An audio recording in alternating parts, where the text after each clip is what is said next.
A 7-year-old girl's whisper, "Daddy, please help her," forces a retired Navy SEAL to make an impossible choice: protect his daughter or save a stranger being dragged into a van by armed men. What happens in the next 90 seconds will shatter his quiet civilian life forever. By tomorrow morning, a Navy admiral will be standing at his door with a revelation that changes everything. This is the true story of Ethan Ward, a father who thought he'd left the battlefield behind, only to discover that some fights find you when you least expect them.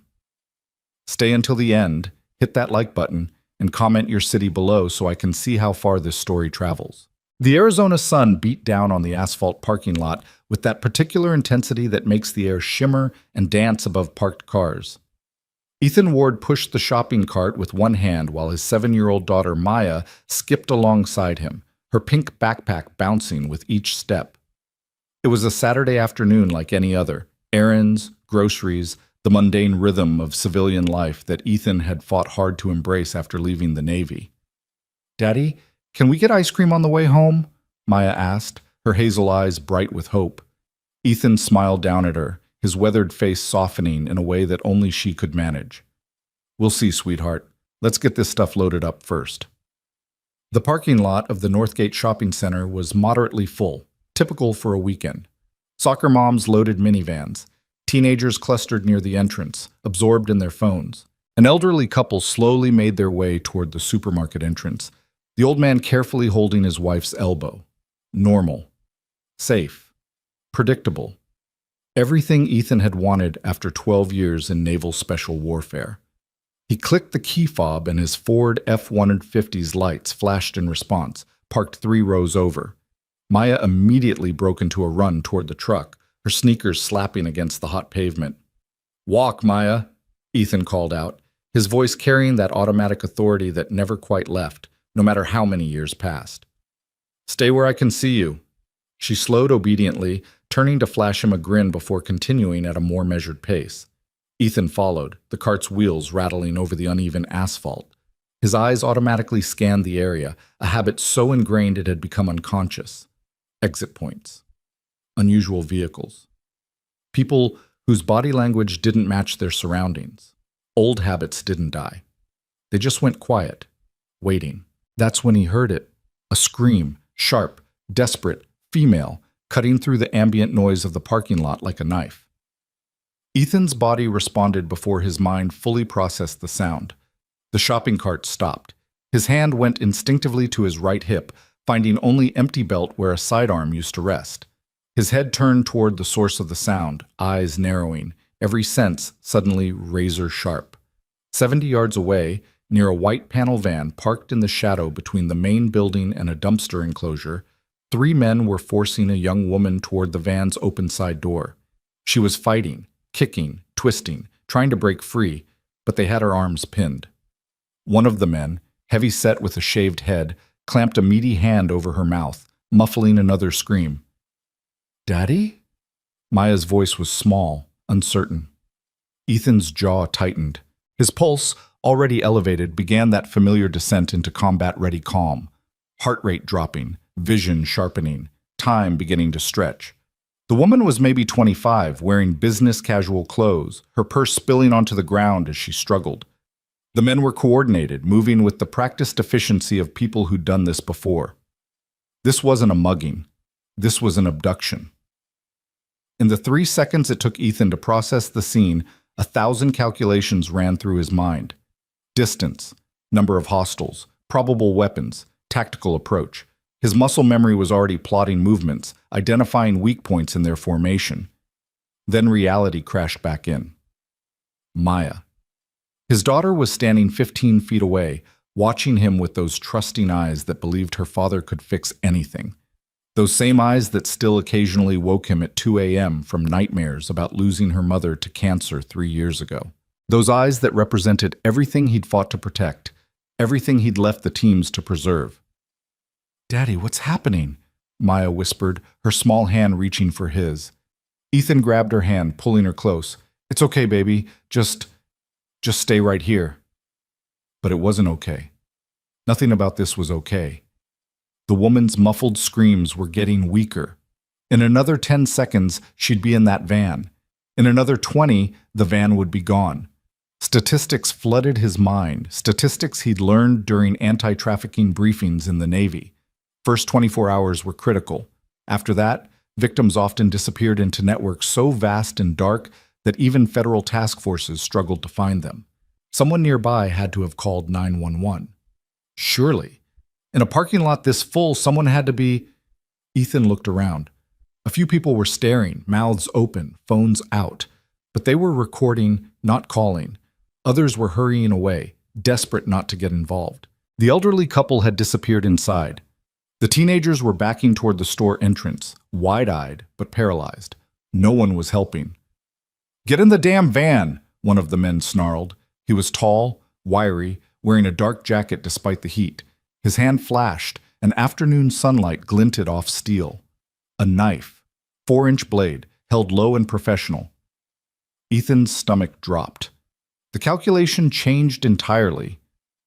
This wasn't just abduction. This was armed abduction. Knife meant willingness to use lethal force. Knife meant these men would rather kill the woman than let her go if they felt cornered. His training screamed at him. Assess, adapt, act. Establish tactical superiority. Neutralize threats in order of lethality. His instinct as a father screamed louder. Run! Get Maya away from here. Protect your daughter. Nothing else matters. The internal war lasted maybe 2 seconds. 2 seconds during which Ethan Ward stood frozen between two versions of himself. The operator he'd been for over a decade and the single father he'd become. Maya's hand tightened in his. She was looking up at him with an expression he'd never seen before, something between fear and expectation. And then she said 4 words that shattered his paralysis. "Daddy, please help her." The simple clarity of a child's morality. No complications, no risk assessment, no tactical considerations, just someone needs help. Ethan looked down at his daughter, then back at the scene unfolding 70 yards away. The woman's eyes locked with his for just a moment, wide, terrified, pleading. She knew she was out of time. She knew no help was coming. In that instant, Ethan Ward made a choice. Not the smart choice, not the safe choice, maybe not even the right choice, but the only choice he could live with. "Maya," he said, his voice dropping into that absolute calm that his team members used to call his operator voice. He knelt down, eye level with his daughter, both hands on her small shoulders. "I need you to listen very carefully, okay? This is important." She nodded, eyes huge but trusting. "I need you to run, fast as you can, to the supermarket entrance. Find a woman with kids, someone who looks like a mom, and you stay with her. Tell her to call 911. Can you do that for me?" "But Daddy..." "Maya." His tone left no room for argument. "I need you to be brave right now. Can you be brave for me?" She nodded again, tears forming in her eyes, but her jaw set with determination. "When I say go, you run. Don't look back. Don't stop. Straight to the entrance. You understand?" "What are you going to do?" Ethan's eyes flicked back to the van. The woman was almost inside now, her struggles weakening. The man with the knife was scanning the parking lot, looking for witnesses, calculating risks. "I'm going to help that lady," Ethan said simply. "Then I'm going to come right back to you. I promise." "Okay, Daddy." He kissed her forehead fast and hard. "I love you, baby. Now go!" Maya took off running, her backpack bouncing, her legs pumping as fast as they could carry her toward the bright lights of the supermarket entrance 200 yards away. Ethan watched just long enough to see her clear the immediate area, then turned his full attention to the van. The old switch flipped. The civilian disappeared. The operator emerged. Ethan started walking, his gait loose and casual, just another shopper crossing the parking lot. 70 yards. He had maybe 30 seconds before they got the woman fully inside the van. His eyes cataloged everything in rapid succession. 3 hostiles. Primary threat, knife guy, athletic build, standing at the van's door. Secondary threats, the heavy-set one holding the woman, and a third man, shorter, nervous energy, sitting in the driver's seat, engine running. Van was a white Dodge, probably 10 years old, no windows in the back. License plate was deliberately mudded, barely visible, professional. This wasn't their first time. 60 yards. No visible firearms, but that didn't mean they weren't armed. The van's position was smart, tucked in shadows, poor sightlines for most of the parking lot. They'd scouted this location. They knew what they were doing, 50 yards. Ethan's mind ran through scenarios: approach angle, threat sequencing, escalation management. In a perfect world, he'd have backup, communications, less lethal options. In the real world, he had his hands, his training, and about 20 seconds. The woman's scream cut through the air again, weaker now, 40 yards. The knife wielder suddenly looked up, eyes scanning, and locked onto Ethan. There was a moment of assessment. This middle-aged guy in jeans and a faded polo shirt, hands empty, walking alone. Not a cop, not a threat. The man dismissed him and turned back to the van. Hurry the hell up. 30 yards. Ethan's breathing steadied. His hands relaxed at his sides. Every muscle in his body coiled like a spring, ready to explode into action but appearing completely calm. It was a state of being he'd achieved hundreds of times. The moment before going through a door, before fast roping into a hot LZ, before engaging an enemy that didn't yet know he was there. 20 yards. Hey! Ethan called out, his voice friendly, confused. You guys need some help there. All three men turned. The driver's window was down, and Ethan could see him reach for something, phone or weapon, impossible to tell. Knife guy's body language shifted, suddenly alert. Mind your business, buddy, the knife wielder said, but his hand tightened on the blade, holding it ready, 15 yards. Yeah, it just looks like that lady doesn't want to get in your van, Ethan continued, still walking, still casual. He could see the woman's face now, bruise forming on her cheek, tears streaming, absolute terror mixed with a desperate spark of hope. Maybe we should just call the cops, let them sort it out? I said mind your goddamn business. The knife came up, pointing at Ethan. Walk away. Now.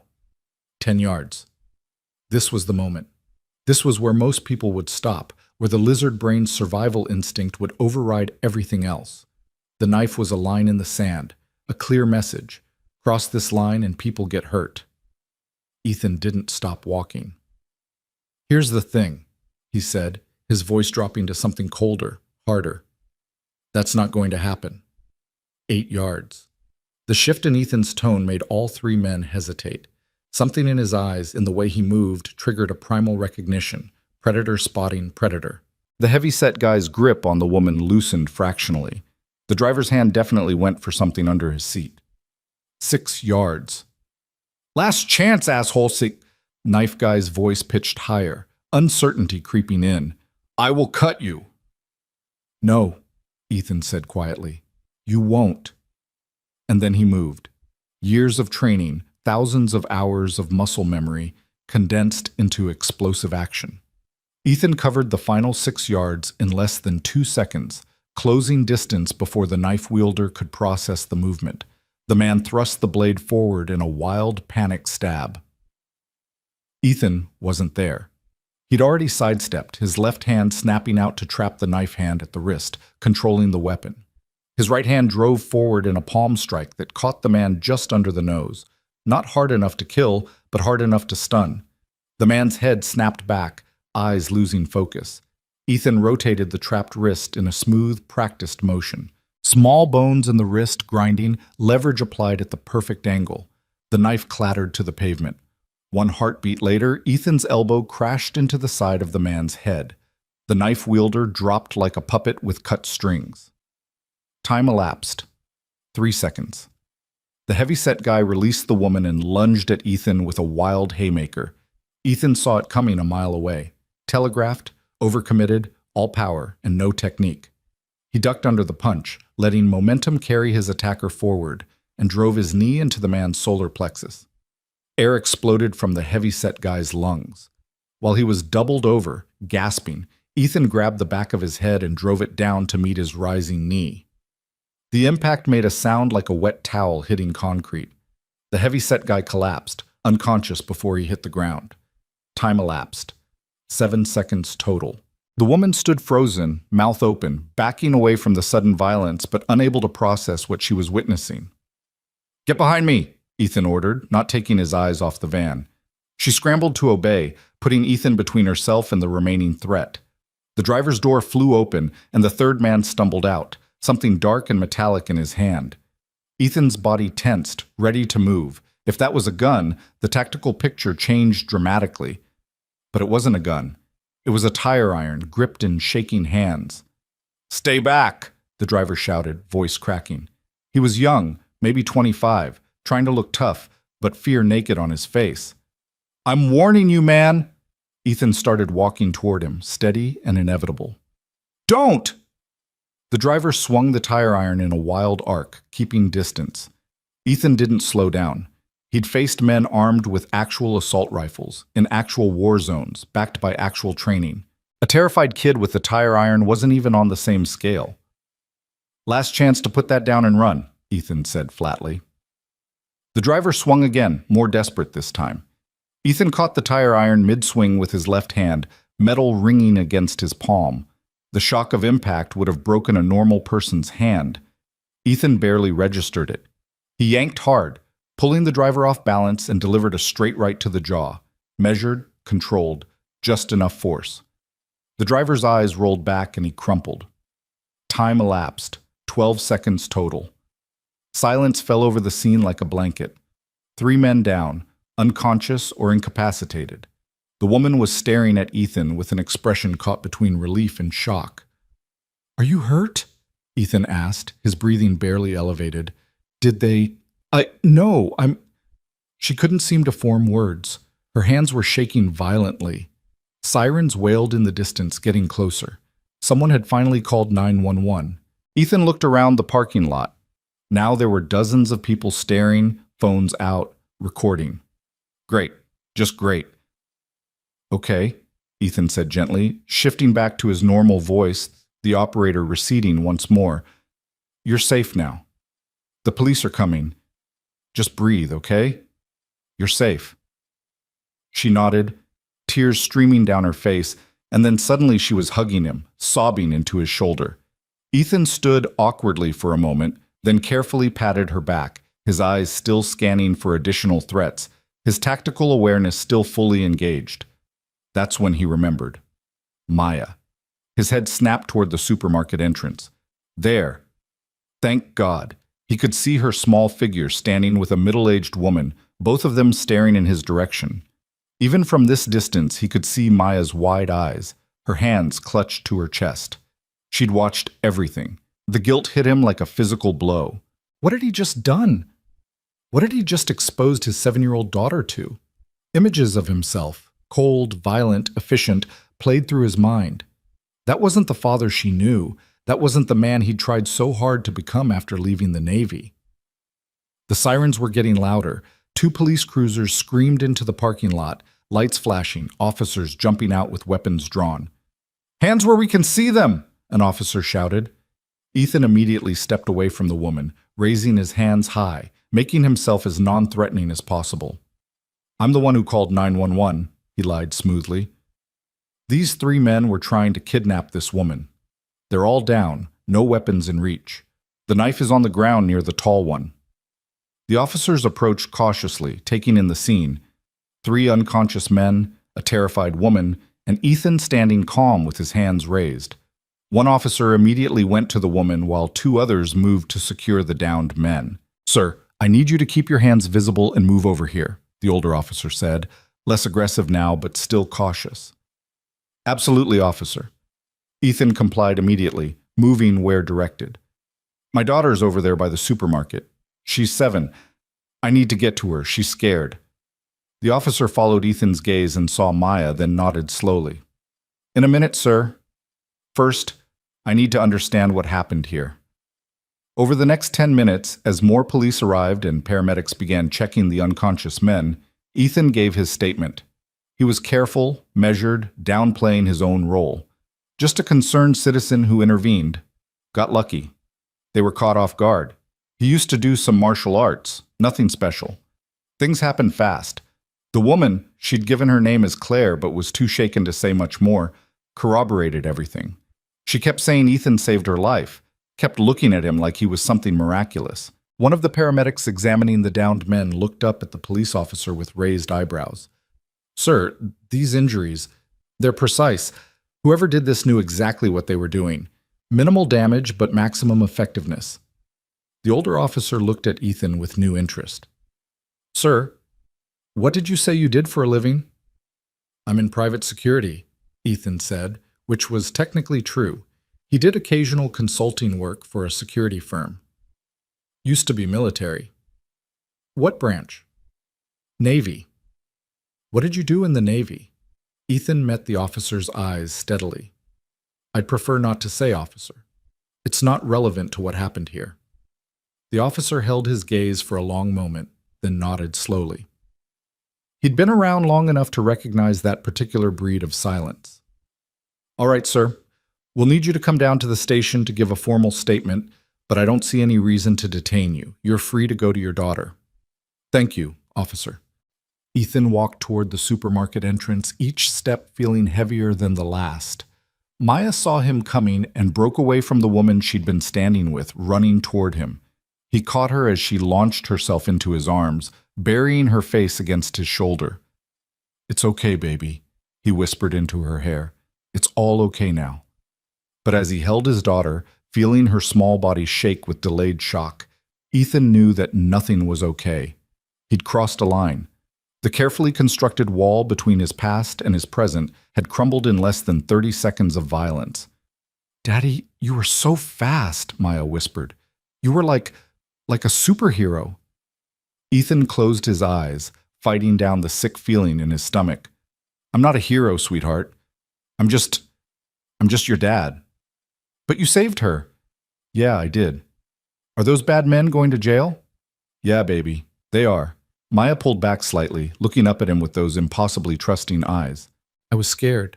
I know. I'm sorry. But you came back. You promised you would, and you did. The simple faith in her voice made Ethan's throat tight. I'll always come back to you, Maya. Always. The woman, Claire, approached hesitantly, escorted by one of the officers. Her eyes were still red from crying, but she'd composed herself somewhat. Up close, Ethan could see she was probably mid-20s, professional-looking even in her disheveled state. I'm sorry to interrupt, she said softly. I needed to thank you. What you did... Her voice broke. They were going to... I don't know what they were going to do, but you... I'm glad you're safe, Ethan said simply, uncomfortable with the attention. The police need my statement, but I wanted to...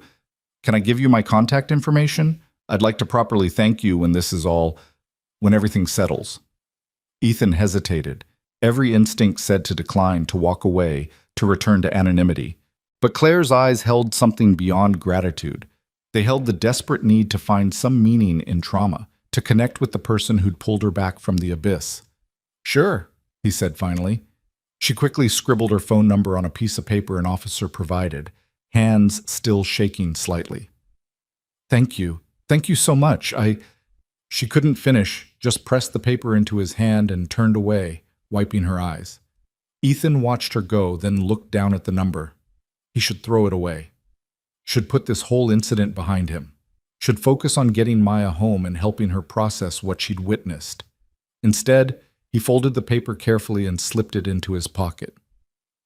Can we go home now, Daddy? Maya asked quietly. Yeah, sweetheart. Let's go home. They walked back to the truck in silence, Ethan's hand firmly holding Maya's. The police had the three men in custody now, all conscious but secured. As Ethan loaded the groceries into his truck, the mundane task feeling surreal after what had just happened, he caught one of the men staring at him from the back of a police car. The look in the man's eyes wasn't fear or anger. It was recognition, and something else, something calculating. Ethan turned away, focusing on buckling Maya into her booster seat, but the unease settled into his gut like a stone. This wasn't over. He could feel it. That same instinct that had kept him alive through a dozen deployments screaming a warning. But he pushed it down, started the truck, and pulled out of the parking lot. Behind them, police lights still flashed against the afternoon sun. Ahead was home, safety, normalcy. Or so he tried to tell himself. The drive home was quiet. Maya stared out the window, processing. Ethan gripped the steering wheel tighter than necessary, his mind replaying the encounter, analyzing every moment, every decision. Daddy? Maya's small voice broke the silence. Yeah, baby? Are you going to get in trouble? The question caught him off guard. What? No, sweetheart. I helped someone. That's not getting in trouble. But you hurt those men. Ethan took a slow breath. How did you explain necessary violence to a 7-year-old? How did you make a child understand the brutal calculus of force protection without stealing her innocence? Sometimes, he said carefully, bad people try to hurt good people. And when that happens, sometimes the only way to stop them is to make them stop. Does that make sense? I think so. She was quiet for a moment. Like when you kill bad guys in the Navy? Ethan's hands tightened on the wheel. They'd never talked about this. He'd always deflected her questions about his time in the service, kept it vague, kept it clean. It's different, Maya, but kind of, yeah. Were you scared? No. Why not? Because fear was trained out of him years ago. Because when he was moving, executing, fighting, there wasn't room for fear, only for action, reaction, adaptation. Because he'd done far worse things in far worse places against far more dangerous enemies. Because I knew what I had to do, he said instead, and I knew I had to get back to you. That seemed to satisfy her. She went back to looking out the window, and Ethan drove on autopilot, his mind miles away. Home was a modest single-story house in a quiet neighborhood, exactly the kind of anonymous, comfortable suburban life he'd craved after years of uncertainty and danger. He pulled into the driveway and killed the engine, but didn't immediately get out. Maya, he said, turning to look at his daughter. What happened today? That's not normal, okay? That's not something you're going to see again. Okay, Daddy. And if anyone asks you about it, kids at school, teachers, anyone, you just tell them your dad helped a lady in trouble. That's all, okay? She nodded solemnly, understanding in her own way that this was important. They went inside and Ethan tried to establish normalcy, putting away groceries, making dinner, the evening routine. But his mind wouldn't settle. Every time he closed his eyes, he saw the scene playing out differently. What if one of them had been armed with a gun? What if they'd grabbed Maya instead of running? What if the knife had connected? What if? After putting Maya to bed, with an extra story and an extra long hug, Ethan stood in his living room, staring at nothing. The house felt too quiet, too still. His hands were steady, but inside he was vibrating with unspent adrenaline and delayed reaction. He'd kept it together for Maya. Now, alone, the full weight crashed down. He'd risked everything today. Everything. For a stranger. He'd put his daughter in potential danger, exposed her to violence, shattered the peaceful civilian life he'd worked so hard to build. And for what? To play hero? To recapture some echo of his old life? The guilt was crushing, but underneath it, there was something else. Something he didn't want to acknowledge. He'd felt alive. For those 12 seconds of combat, every sense sharp, every movement precise, every decision crystal clear, he'd felt more himself than he had in the 3 years since leaving the teams. It was like finding water after wandering through a desert, like taking a full breath after suffocating. And that terrified him more than anything else.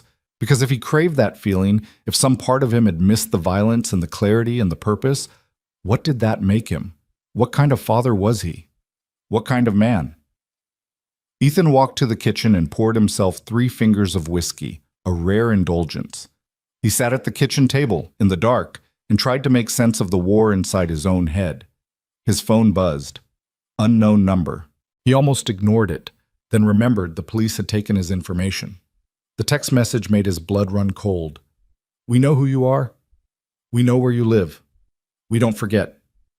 Ethan stared at the screen, his operational mind immediately spinning up. Anonymous threat. Probably from associates of the 3 men he'd taken down. They'd had time to make calls before being processed. Or maybe someone had been watching from a distance, got his license plate. He should call the police, report the threat, follow proper civilian procedures.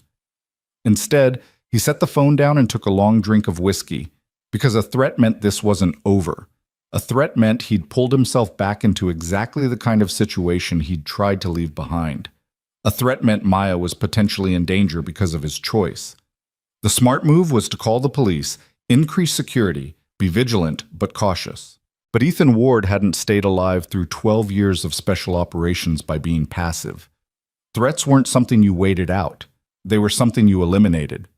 He finished his whiskey and stood, his reflection ghosting across the dark kitchen window. The man staring back looked tired, older than his 42 years, but his eyes held something that hadn't been there that morning. Purpose.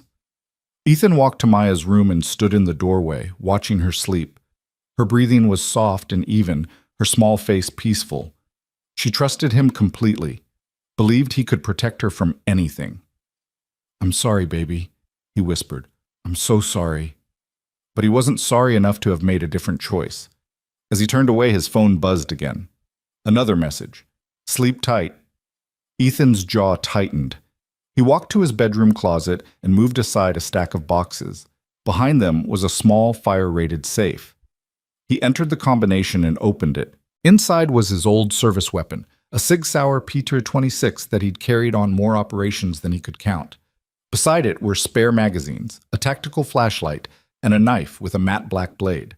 Equipment he told himself he'd never need again. He took out the pistol, checked the action, and loaded a magazine. The weight in his hand was achingly familiar. He chambered a round, engaged the safety, and slipped it into a quick-access safe he kept bolted inside his nightstand. Then he sat on his bed and waited for morning. He didn't sleep. He rarely did anymore, not really. Instead, he drifted in that half-aware state that special operators learn to exist in, resting but ready, conscious of every sound in the house, every shift in the environment. At 3:47 a.m., a car slowed down outside his house. Engine note suggested a sedan, maybe Japanese make. It didn't stop, but it definitely slowed, deliberate, assessing. Ethan was at the window in seconds, just the edge of the curtain moved, watching. He caught a glimpse of taillights before the car accelerated away. Couldn't get a plate, too dark, too fast. Reconnaissance. They were establishing patterns, checking security, looking for vulnerabilities. Professional. Ethan's mind started running tactical calculations. Home security system was basic at best. Clear sight lines from the street, multiple entry points. If they came in force, if they came prepared. He pushed the thoughts away. This was paranoia. One threatening text and a slow-moving car didn't constitute an imminent threat. He was overreacting, letting old instincts override common sense. Except those instincts had kept him alive when common sense would have gotten him killed. Dawn came slowly, the Arizona sky lightening from black to deep blue to pale gold. Ethan made coffee, strong and black, and stood at his kitchen window watching the neighborhood wake up. Sprinklers hissing to life, dogs being walked, newspapers hitting driveways, normal, safe, except it didn't feel safe anymore. At 7:15 a.m., Maya padded into the kitchen in her pajamas, rubbing sleep from her eyes. "Morning, Daddy." "Morning, sweetheart." He poured her a glass of orange juice and started making pancakes. Sunday morning tradition. "How'd you sleep?" "Okay, I had weird dreams." "Yeah? What about?" "There was a lady in trouble and you turned into a robot and saved her." She giggled at the absurdity. Ethan forced a smile. "That's pretty weird, all right." They fell into the comfortable rhythm of Sunday morning. Breakfast, cartoons, Maya's homework for Monday. Ethan went through the motions while part of his mind stayed on high alert, waiting for the other shoe to drop. It came at 9:37 a.m. The doorbell rang. Ethan's hand automatically went to his hip, muscle memory reaching for a weapon that wasn't there. He took a breath, forced himself to relax, and walked to the door. Through the peephole, he saw something that made his stomach drop. Two men in dress uniforms. Navy. One was a captain, 06, enough brass on his collar to indicate serious rank. The other was a commander, slightly younger, carrying a briefcase. Both stood at attention, faces professionally neutral. This wasn't a social call. Ethan opened the door, his mind racing through possibilities. Stop-loss recall? Some kind of investigation into yesterday? Issue with his pension or clearances? "Ethan Ward?" the captain asked. "Yes, sir." "I'm Captain Morrison, and this is Commander Hayes. We're here on behalf of Rear Admiral Thomas Brennan. May we come in?" "An admiral." A flag officer was sending representatives to his house on a Sunday morning. This was either very good or catastrophically bad, and Ethan couldn't imagine what would qualify as good. Of course, sir. Ethan stepped aside, letting them in. Maya appeared from the living room, eyes wide at the sight of the uniforms. Daddy? It's okay, sweetheart. These are some people I used to work with. Why don't you go watch your show? I'll be right there. She retreated reluctantly, and Ethan led the two officers to his kitchen table. They sat, and Captain Morrison opened the briefcase, pulling out a tablet and several documents. Mr. Ward, Morrison began, his tone formal but not unfriendly. We're here about the incident yesterday at the Northgate Shopping Center. The woman you assisted, Claire Brennan, is Lieutenant Claire Brennan, Naval Intelligence. She's Admiral Brennan's daughter. Ethan's world tilted slightly. Naval Intelligence. Admiral's daughter. This had just become exponentially more complicated. I didn't know, he said carefully. We're aware. Lieutenant Brennan was on her way home from a classified debriefing when the incident occurred. The three men who attempted to abduct her were part of an organization we've been tracking for the past 8 months. Commander Hayes pulled up something on the tablet and turned it toward Ethan. Security footage, multiple angles of the parking lot showing the entire encounter. Whoever had compiled this had access to private security feeds, traffic cameras, even cell phone footage from witnesses. Mr. Ward, your service record indicates you were a SEAL, Team 3, then Team 6, DevGru, 3 tours in Afghanistan, 2 in Iraq, multiple other deployments that remain classified. Silver Star, Bronze Star with Valor, Purple Heart. You left the service 3 years ago with an honorable discharge. It wasn't a question, but Ethan nodded anyway. They weren't here to reminisce about his service record. What you did yesterday, Morrison continued, was remarkable, also reckless, also potentially very dangerous, not just for you, but for an ongoing federal investigation. There it was. Barrett, the hammer. Sir, I was just trying to help. We know, and you did. You saved Lieutenant Brennan's life, but you also compromised months of investigative work. Those 3 men were surveillance targets. We were building a case, tracking their movements, mapping their organization. By intervening, you forced us to arrest them immediately, before we could fully develop the network. Ethan felt anger flash through him. With respect, sir, your surveillance targets were in the process of kidnapping someone, a Navy officer, in broad daylight. If I hadn't intervened, she would be dead or missing, and the blood would be on our hands, Morrison interrupted. We know that. Admiral Brennan knows that. Which is why he's asked to speak with you personally. Why? Because the 3 men you disabled are talking. They're low-level, scared, facing serious charges. They're giving up names, locations, operational details. We've rolled up 6 more arrests overnight. But in doing so, we've exposed a gap in our intelligence. Commander Hayes leaned forward. Mr. Ward, these men weren't random criminals. They're part of a sophisticated human trafficking operation with ties to international criminal organizations, military-grade operational security. They're moving women across state lines, possibly internationally, and we still don't know the full scope. What does this have to do with me? Your face is now known to them, Morrison said bluntly. The organization, I mean. They'll have identified you within hours of the arrests, which means you and your daughter are potential targets for retaliation. The words hung in the air like a death sentence. Everything Ethan had feared since last night confirmed. How serious a threat? He asked, his voice level despite the ice in his veins. Serious enough that Admiral Brennan is offering you protective detail and relocation assistance. Relocation? Ethan laughed bitterly. Uproot my daughter's entire life because I did the right thing?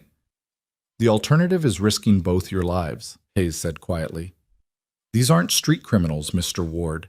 They're organized, well-funded, and they don't forgive disruptions to their operations. Ethan stared at the table, mind racing. Relocation meant new city, new school for Maya, new identities potentially. Meant running, hiding, living in fear, everything he'd fought not to become. There's another option, Morrison said after a moment, one that Admiral Brennan specifically asked us to present. What option?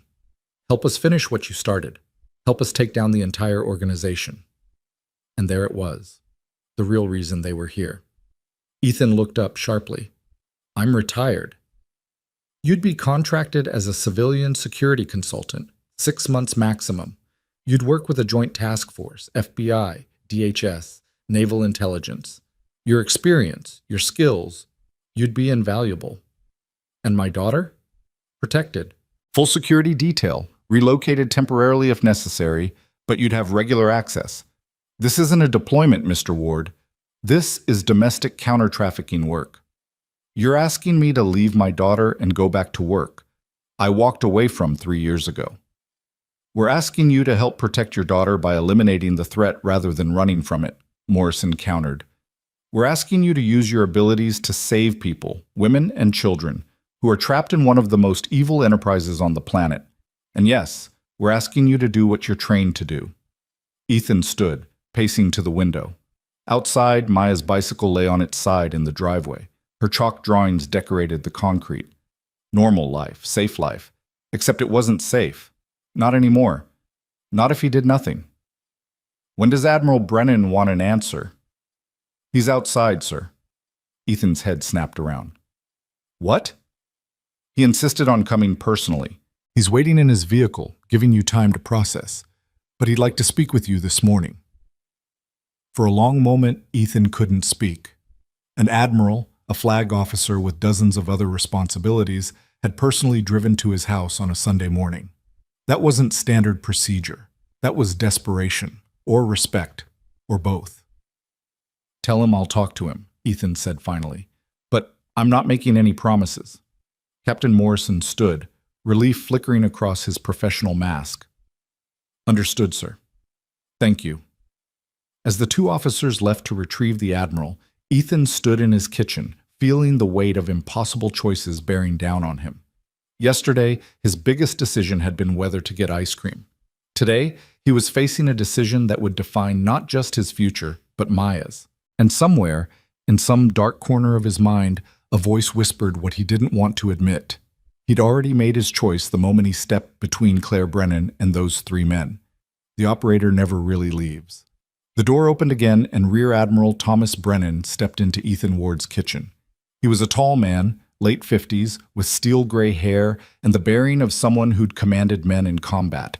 2 stars gleamed on his collar, but his eyes, red-rimmed, exhausted, told a different story. This wasn't an admiral on official business. This was a father whose daughter had nearly been stolen. Mr. Ward, he said, extending his hand, thank you for seeing me. Ethan shook it, reading volumes in that simple gesture. Firm grip, but not aggressive, respectful, equal to equal, despite the vast gulf in rank. Admiral, can I get you some coffee? Please. They sat at the kitchen table, the same table where Ethan had drunk whiskey alone in the dark hours before dawn. Brennan accepted the coffee and took a long drink before speaking. My daughter is alive because of you, he said simply. There's no amount of gratitude that can properly express what that means to me, to her mother, to our family. I'm glad I was there, sir. You were more than there. You were Brennan paused, searching for words. I've read your file, Mr. Ward. I know what you're capable of, and I've watched the footage of yesterday. Claire had maybe 20 seconds before they got her into that van, 20 seconds before she disappeared into a network we've been trying to dismantle for months. You gave us, a chance. Sir, with respect, your officers said I compromised your investigation. You did, Brennan acknowledged. And I don't care. Not about the investigation, not about the operational timeline, not about any of it. My daughter is alive. The investigation can adapt. We'll rebuild what we need to rebuild, but you can't rebuild a life. The raw emotion in the Admiral's voice made Ethan uncomfortable. He wasn't used to seeing flag officers show vulnerability. What is it you want from me, sir? Brennan set down his coffee cup. I want you to help me destroy the people who tried to take my daughter. Not just the 3 men you stopped, the whole organization. The ones who profit from misery and suffering. The ones who treat human beings as commodities. I'm not active duty anymore. I know, and I'm not asking you to come back. I'm asking you to do contract work. 6 months. Consultative role with the task force. You'd have authority to operate, but you'd be civilian. No recall to service. No military restrictions. And if I say no, Brennan's face hardened. Then I activate every resource at my disposal to protect you and your daughter anyway, because that's my responsibility. But we'll both know that somewhere out there, women are being trafficked, sold, destroyed, and we had a chance to stop it, but didn't take it. That's not fair, sir. No, it's not. None of this is fair. It's not fair that my daughter got targeted because of her work. It's not fair that you got pulled into this because you were a good man in the right place. It's not fair that I'm sitting in your kitchen asking you to risk yourself again after you've already given years of your life to service. But here we are. Ethan stared at the Admiral, seeing not just the rank and authority, but the father underneath. The man who'd nearly lost everything.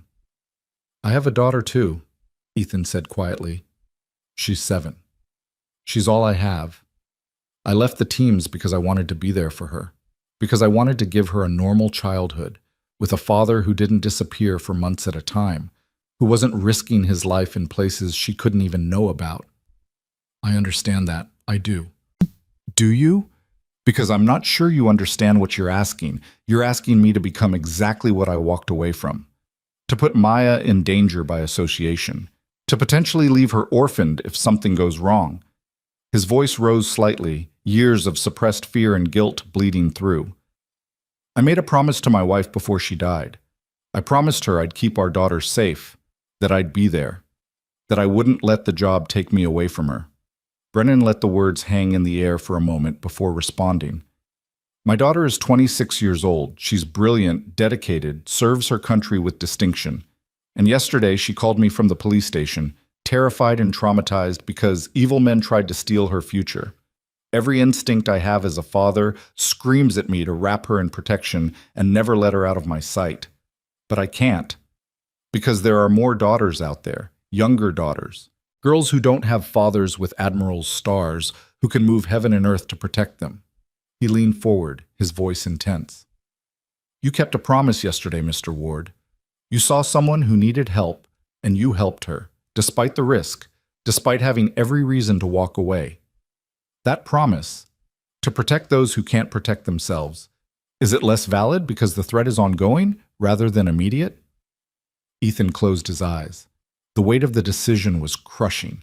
Every tactical bone in his body said this was a mistake. Every protective instinct screamed to grab Maya and run as far as possible. But every moral fiber, every value he'd tried to instill in his daughter, every reason he'd served in the first place, said Brennan was right. If I do this, Ethan said slowly, I need absolute assurance that Maya is protected. Not just security detail. I need to know she's safe, happy, maintaining her routine as much as possible. Done. We'll work out the details, but her safety is non-negotiable, and I operate on my terms. I consult, I advise, but I don't take orders that put me in unnecessary risk. I'm not an active operator anymore. I'm a father first. Agreed. 6 months, not a day longer. When this is done, I walk away and you make sure I stay walked away. No more calls, no more recruiters, no more just one more job. Brennan nodded. You have my word. Ethan stood, walking to the window again. Outside, the neighborhood was fully awake now. Kids riding bikes, families heading to church, the peaceful Sunday rhythm of suburban America. Everything he'd wanted, everything he'd built, everything he might lose. I need to talk to Maya, he said finally. I need to explain something. She doesn't need all the details, but she needs to know her dad might be gone sometimes. She needs to know why. Take the time you need. We'll begin coordination whenever you're ready. Brennan stood to leave, then paused. Mr. Ward, Ethan, my daughter told me something this morning. She said, when she looked at you, when you were standing between her and those men, she wasn't afraid anymore. Not because she thought you'd win, she didn't know if you would, but because she saw that you'd already decided you would rather die than let them take her. That kind of commitment, that kind of courage, it's rare. Thank you. After the Admiral left, Ethan stood alone in his kitchen for a long time, staring at nothing. Then he walked to Maya's room. She was playing with her dolls, creating some elaborate story involving princesses and dragons. She looked up when he entered, her smile bright and innocent and completely trusting. Hey, baby, can we talk for a minute? Sure, Daddy. She put down her toys and patted the bed beside her. Ethan sat, trying to find words adequate for this moment. How did you tell a 7-year-old that the world was darker and more dangerous than she knew? That her father had to step back into that darkness to make it a little bit lighter? You know how yesterday I helped that lady? He began. Yeah, you were really brave. Well, it turns out that there are more people who need help, and the people I used to work with, in the Navy, they asked if I could help them for a little while. Maya's expression shifted, becoming serious beyond her years. Would you have to go away? Sometimes. Not all the time, and never for very long. But sometimes I might have to travel for a few days. Like when Mommy had to go to the hospital? The question hit him like a punch to the gut. She so rarely mentioned her mother, and when she did, it was always with that same careful tone, testing to see if it was okay to talk about. Kind of like that, he said gently. But I'll always come back, always. That's a promise. Maya was quiet for a moment, her small face thoughtful. Then she said something that broke his heart and made him proud in equal measure.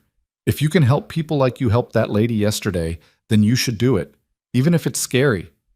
Ethan pulled her into a hug, holding her tight, breathing in the scent of her shampoo and childhood innocence. When did you get so smart? I don't know. Maybe I was always smart and you just noticed. He laughed, the sound surprising him. Maybe you're right. That afternoon, after Maya was settled watching a movie, Ethan made a call to someone he hadn't spoken to in nearly a year. Mike Chen picked up on the third ring. Ward? That really you? Yeah, it's me. Man, I thought you fell off the face of the earth. You doing okay? I need to talk, Mike. In person if possible. You still in Phoenix? A pause. Mike had been Ethan's team leader for 4 years, had pulled him out of more bad situations than either of them could count. If anyone would understand what Ethan was facing, it was him. I'm in Scottsdale. Give me an address, and I'll be there in an hour. When Mike arrived, he took one look at Ethan's face and said, This is serious. They sat on Ethan's back patio while Maya played inside, and Ethan laid out everything, the parking lot, the Admirals, the offer, the choice. Mike listened without interrupting, his expression grave. When Ethan finished, he was quiet for a long moment. You know what I'm going to say, Mike finally said. Tell me anyway. You're an operator, Ward. It's not what you do, it's what you are.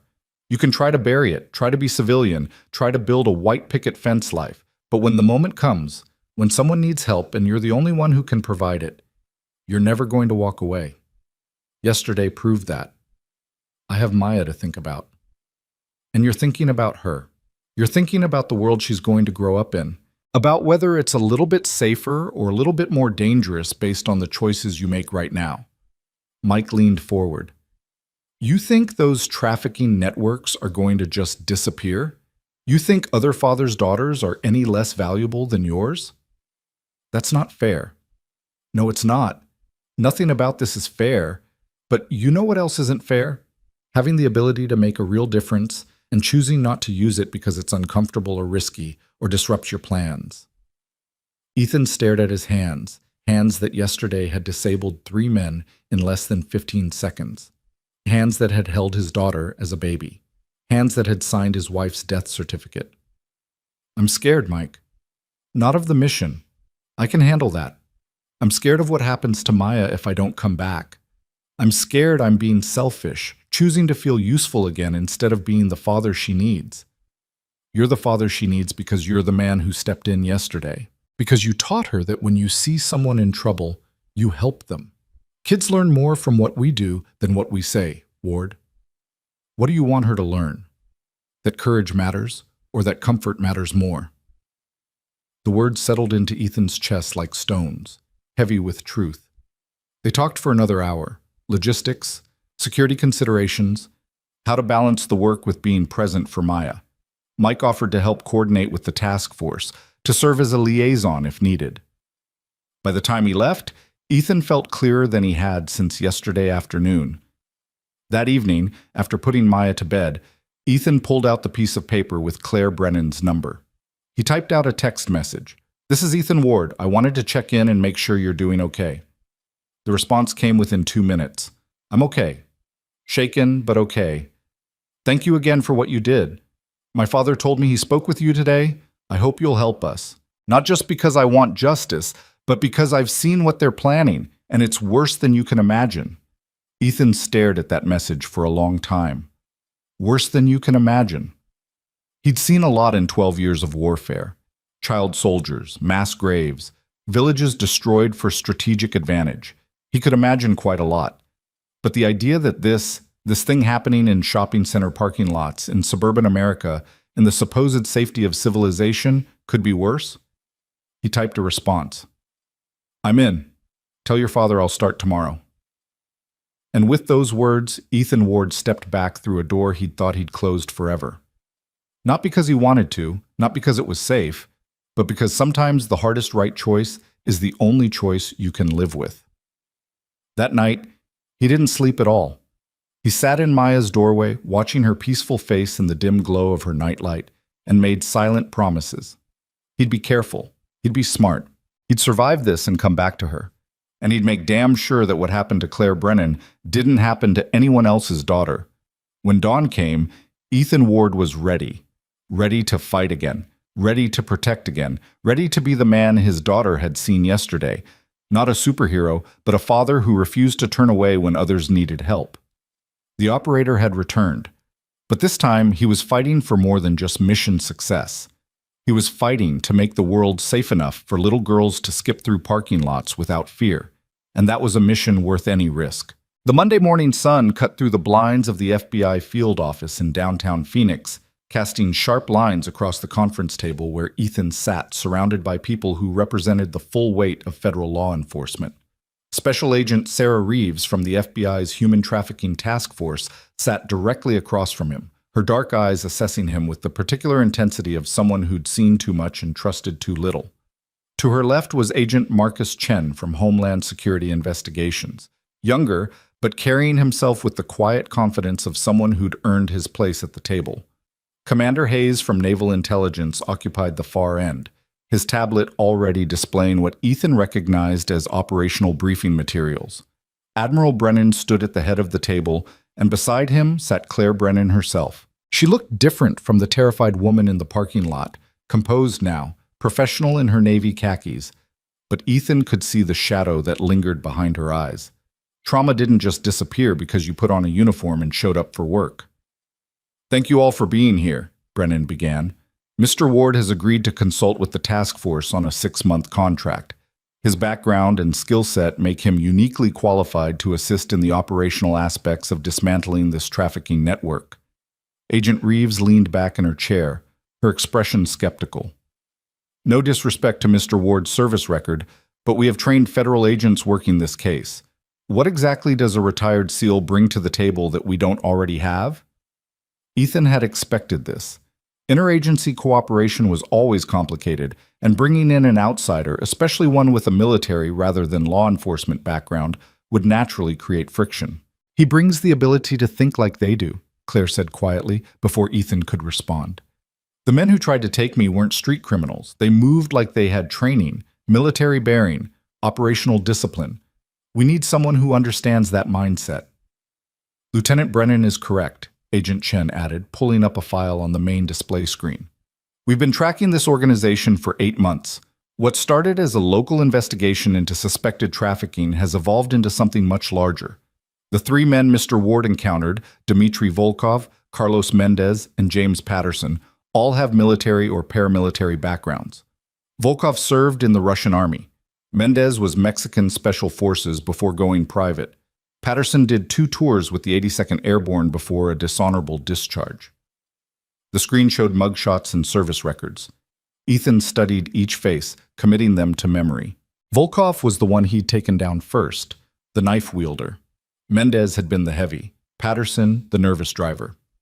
"Since their arrest Saturday," Chen continued, "we've leveraged their testimonies to execute 6 additional arrests and 3 search warrants.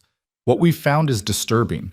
This isn't just a local operation. It's a node in an international network moving women from Eastern Europe, South America, and Southeast Asia into the United States." Agent Reeves pulled up additional files. "The operation is sophisticated.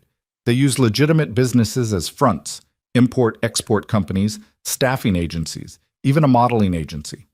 Women are recruited with promises of legitimate work, then their documentation is confiscated and they're forced into prostitution or domestic servitude. Ethan felt his jaw tighten. He'd seen human trafficking during deployments, entire villages in Afghanistan where girls simply disappeared, markets in Iraq where human beings were bought and sold like livestock. He'd thought that kind of evil stayed in war zones. The idea that it was happening here, in American cities, made his blood run cold. "How many victims are we talking about?" he asked. "That we know of?" 43 women recovered in the past year across 4 states, Reeves said. "But that's just the tip of the iceberg. Based on financial records we've seized, we estimate this network moves between 200 and 300 women annually." The number hung in the air like a physical weight. 300 lives destroyed. 300 families shattered every single year. "What's the organizational structure?" Ethan asked, his mind already shifting into operational mode. Commander Hayes took over the briefing. "We believe there are 3 tiers. Street-level operators like the men you encountered. They handle recruitment, transportation, and direct supervision of victims. Mid-level coordinators who manage logistics, safe houses, and financial transactions. And at the top, a core leadership group that we've code-named the Syndicate." "The Syndicate runs the whole operation," Claire added, her voice steady, but Ethan could hear the underlying anger. "They're insulated by multiple layers of cutouts and intermediaries. We've never been able to identify them directly, let alone build a prosecutable case." "Until now," Agent Chen said, "Volkov is talking. He's terrified of going back to prison, and he's giving us names, locations, communication protocols. We've already identified a safe house in Tucson and another in Las Vegas.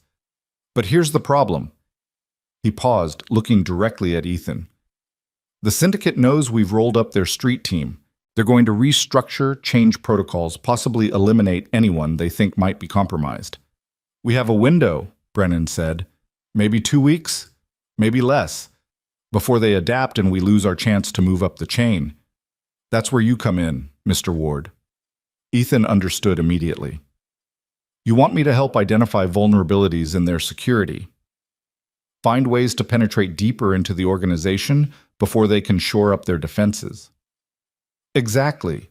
Your experience in covert operations, in thinking tactically about how to infiltrate and dismantle enemy networks, that's what we need." Agent Reeves was still skeptical, but she seemed to be warming slightly. "What we're proposing is that you work with our investigative team to analyze their operational security, help us plan tactical approaches to arrests and raids, and potentially provide protective detail for key witnesses who might be targeted." "I'm not a bodyguard," Ethan said flatly. "No, you're much more than that," Brennan replied. "You're someone who understands how violent men think, how they plan, how they react when cornered. That knowledge could be the difference between recovering victims safely and walking into a bloodbath." Ethan stood and walked to the window, looking out over the Phoenix skyline. Somewhere out there, women were being held against their will. Somewhere out there, the men responsible were already adapting, already planning their next move. "What are the rules of engagement?" he asked without turning around. "You're a civilian consultant," Reeves said carefully. "You observe, you advise, but you don't engage unless there's imminent threat to life. You're not authorized to conduct arrests or use force except in self-defense or defense of others. So I'm neutered." "You're protected," she corrected. "If something goes wrong, if this ends up in court, we need clean chains of custody and by-the-book procedures. You stepping outside those boundaries could compromise prosecutions." Ethan turned back to face the room. "And if someone's in danger? If we're on a raid and things go sideways?" Agent Chen met his eyes. "Then you do what you did Saturday. You make the call in the moment, but you better be damn sure it's justified because every action will be scrutinized." It wasn't ideal, but it was workable. Ethan had operated under far more restrictive rules of engagement in combat zones. At least here, nobody was going to question split-second decisions with quite the same Monday morning quarterback intensity. "All right," he said, "where do we start?" The next 3 hours were a deep dive into case files, surveillance footage, financial records, and intelligence assessments. Ethan absorbed it all, his mind cataloging patterns and connections. The network was indeed sophisticated, but sophistication always came with complexity, and complexity meant vulnerabilities. By noon, his head was swimming with names, locations, and operational details. Agent Reeves called a break, and most of the team dispersed to grab lunch or make calls. Ethan stepped outside into the Phoenix heat, needing air and space to process. Claire followed him out. "Mr. Ward," she said quietly, "can I talk to you for a minute?" "It's just Ethan, and of course." They walked to a small courtyard area adjacent to the building, finding a bench in the shade. For a moment, neither spoke. "I wanted to apologize," Claire finally said. Ethan looked at her, surprised. "For what?" "For putting you in this position. If I'd been more careful, if I'd noticed the surveillance before they made their move—" "Stop." Ethan's voice was firm but not unkind. "You're not responsible for being targeted by criminals. That's on them, not you. My father told me you have a daughter, 7 years old. Maya, yeah. I can't imagine what you must think of me. Because of my work, because I wasn't careful enough, your daughter is potentially at risk." Ethan studied her face. The guilt there was genuine, the weight of responsibility heavy on her shoulders.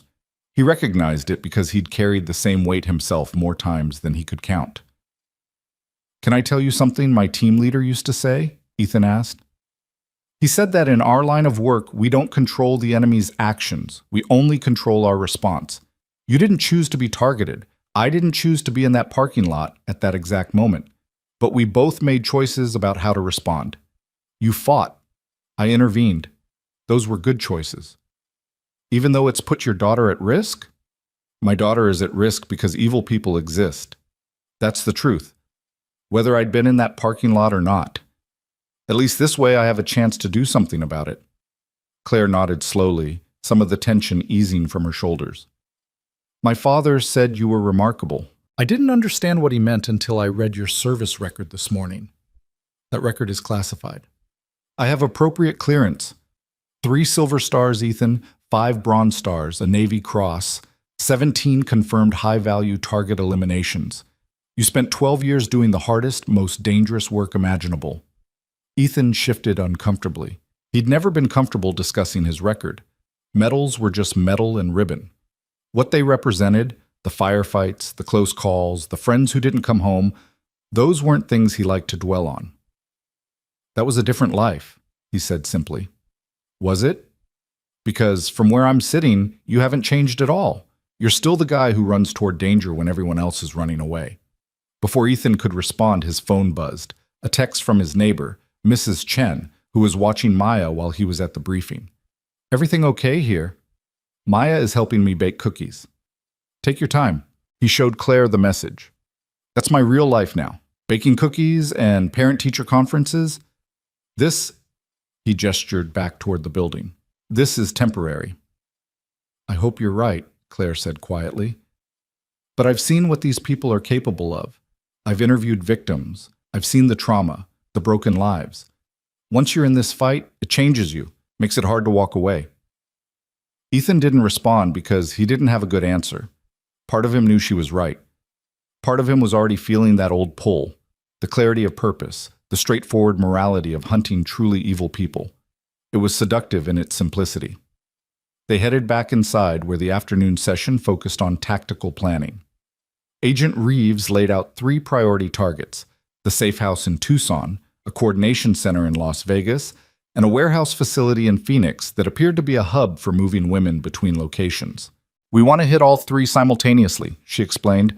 "Coordinated raids, maximum surprise, minimal opportunity for them to destroy evidence or harm victims." "That's ambitious," Ethan said, studying the building layouts she'd pulled up. "You're talking about 3 separate tactical operations across multiple jurisdictions, perfect timing and communication, all while prioritizing victim safety. Which is why we need your input. You've planned and executed complex multi-target operations before." Ethan moved to the display screen, examining each location carefully. The Tucson house was residential, suburban neighborhood, neighbors close by. Risky for a raid, but also risky for them to use. The Las Vegas location was an office building downtown, 7th floor, limited access points. The Phoenix warehouse was industrial area, isolated, multiple entrances and exits. "The warehouse is your primary threat," he said after a moment. "It's got the space and isolation for them to have serious security. Armed guards, surveillance, possibly hostages held on site. The other two locations are going to be more administrative, less defended. Our intelligence suggests the warehouse is mainly used for storage and logistics, Agent Chen said. Your intelligence could be wrong or outdated. These people just lost their street team and they know you're coming. Where would you beef up security if you were them? The question hung in the air. Agent Reeves exchanged glances with Chen. The place with the most to hide, she said slowly. The warehouse. Exactly. You hit that location first, hard and fast, with overwhelming force. Use the other two as secondary operations once you've secured the primary target. Ethan pointed to the warehouse schematic. Here's your problem, though. Multiple exits. They can scatter in 6 different directions. You need blocking positions, coordinated entry teams, and probably aerial support to track runners. We have access to Bureau helicopters, Reeves said. Good. You'll need them. What about entry tools, breaching equipment? Full tactical package. We can bring in the FBI's Critical Incident Response Group if needed. Ethan nodded, his mind working through scenarios. Timing is critical. You want to hit between 2 and 4 a.m. when alertness is lowest, but you also need to account for victim safety. If there are women being held there, they're going to be terrified when armed agents come through the doors. You need translators, female agents, medical personnel standing by. We have protocols for victim recovery, Agent Chen assured him. Protocols are fine until the first shot is fired. Then everything goes to hell. Ethan had seen too many operations fall apart when reality didn't match the plan.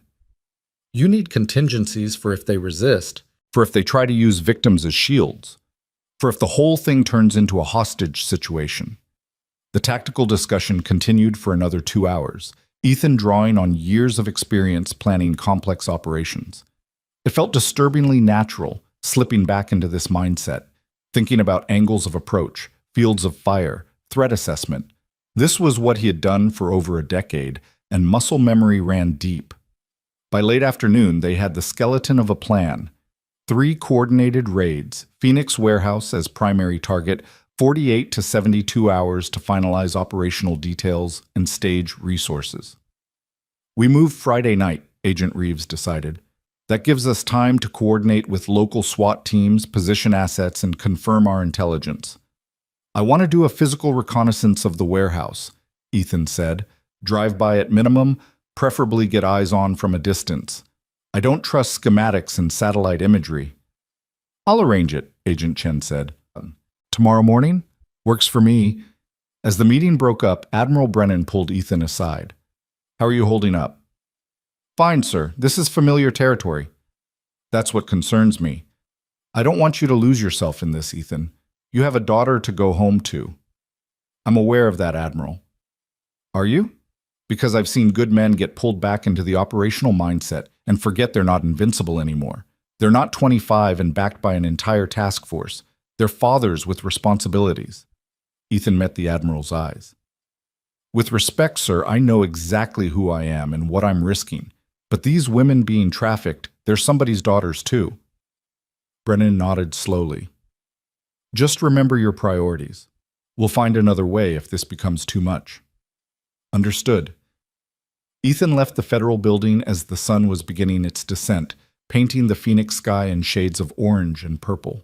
He drove home on autopilot, his mind still running through tactical scenarios and threat assessments.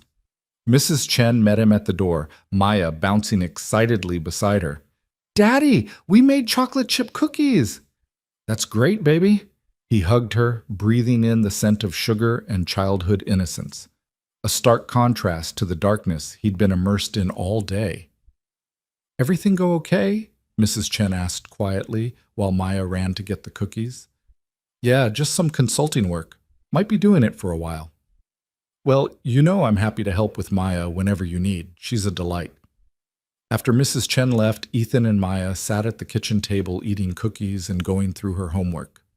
She chattered about her day at school, about the friend drama in her second-grade class, about the upcoming school play where she desperately wanted to be a tree. Normal. Simple. Good. But Ethan couldn't fully engage. Part of his mind was still in that conference room, still planning raids and assessing threats. He hated that he was split like this, not fully present for his daughter because he was mentally preparing for violence. Daddy, are you listening? Maya asked, pulling him back. Sorry, sweetheart. I'm listening now. Tell me again about the tree costume. That night, after Maya was in bed, Ethan sat at his laptop reviewing the files Agent Reeves had sent him. Surveillance photos of known associates, financial transactions that suggested money laundering, testimonies from recovered victims that detailed the scope of the operation's brutality. One testimony in particular caught his attention. A 19-year-old from Romania named Elena, who'd been promised work as a nanny, only to have her passport seized and be forced into prostitution. She described being held in what sounded like the Phoenix warehouse, guarded by armed men, subjected to systematic abuse and dehumanization. The clinical language of the report couldn't hide the horror. Ethan found his hands shaking with rage as he read, imagining if it had been Claire, if it had been, he couldn't even let himself think it, if it had been Maya someday. His phone rang. Mike Chen. You surviving your first day back in the game? Mike asked without preamble. It's not the game, it's consulting. Right, and I'm sure you spent all day drinking coffee and giving gentle suggestions. Despite everything, Ethan smiled. How'd you know about the coffee? I've met you, so what's the real situation? Ethan gave him the overview, the scope of the trafficking network, the planned raids, the timeline. Mike listened without interrupting, processing it all with the tactical mind of someone who'd spent 20 years in special operations. You're going to need backup, Mike said when Ethan finished. I've got the entire federal task force. I mean real backup. Someone who knows how you think, who can watch your six when things get complicated. Federal agents are great at their job, but they're not operators. You offering? I'm retired too, remember? But I know some guys who do private security work. Good guys, former teams, they could be available for protective detail or tactical support if needed. Ethan considered it. Having someone he trusted implicitly on standby wasn't a bad idea, especially if Maya needed security beyond what the government was providing. Let me think about it. Right now, the plan is for me to stay in an advisory role. Plans change. Just keep it in mind. After they hung up, Ethan walked through his house, checking locks and security as had become his nightly habit. The text threats from Saturday still nagged at him. He'd reported them to Agent Reeves, who'd assured him they were monitoring his home and phone, but that didn't make him feel much better. He paused at Maya's door, watching her sleep. She looked so small, so vulnerable. The idea that violence could reach her because of choices he'd made was intolerable. I won't let anything happen to you, he whispered. I promise. Tuesday morning came too early. Ethan was up at 5, running 6 miles through his neighborhood as the sun rose, trying to burn off the restless energy that hummed through his system. He hadn't slept well, too much coffee, too many scenarios running through his head. By 8, he was dressed and ready when Agent Chen picked him up for the warehouse reconnaissance. They drove in an unmarked sedan, Chen behind the wheel, both of them alert but casual. Did some more digging on our 3 suspects, Chen said as they navigated morning traffic. Volkov's talking a lot, but most of it's low-level stuff. He's trying to trade information for a lighter sentence, but he genuinely doesn't seem to know much about the higher levels of the organization. Compartmentalization, Ethan observed. Good operational security. The street guys only know what they need to know. Exactly.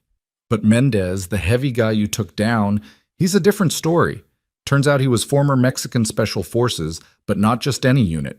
He was with GAF before they became the Zetas. Ethan whistled low. The Zetas were one of the most brutal cartels in Mexico, and their roots in elite military units made them particularly dangerous. So we're potentially dealing with cartel connections, Ethan said. Looks that way, which changes the threat assessment significantly. They drove into the industrial area where the warehouse was located, a sprawling complex of metal buildings and shipping containers. Chen slowed the car, both of them scanning the area with practiced eyes. The warehouse itself was a large corrugated metal structure, maybe 15,000 square feet. Loading docks on one side, offices on the other. Fencing around the perimeter, but not particularly secure. A few cars in the parking lot could be legitimate business or could be security. Drive past slowly, Ethan said. I want to see the sight lines. Chen complied, and Ethan noted everything. Camera positions, entry points, the condition of the fence, nearby buildings that could provide overwatch positions. His mind automatically cataloged it all. building a three-dimensional tactical map. There, he said quietly, pointing to a van parked near the loading dock. That's out of place. Wrong type of vehicle for this kind of facility. Could be legitimate delivery. Could be. Or it could be their security watching for surveillance. Ethan pulled out his phone, taking a few casual pictures as they drove past. We need to establish a pattern of life. See who comes and goes, when the shifts change, what kind of traffic the place gets. We've had intermittent surveillance, but resources are stretched thin. Then we make time. This place is too important to go in blind. They circled the area twice more, approaching from different angles, before Chen pulled into a strip mall parking lot half a mile away. From here, they had a decent view of the warehouse entrance through binoculars. How long do you want to sit here? Chen asked. As long as it takes to see something useful. They ended up spending 3 hours watching the warehouse. During that time, they saw 2 deliveries, both appearing legitimate.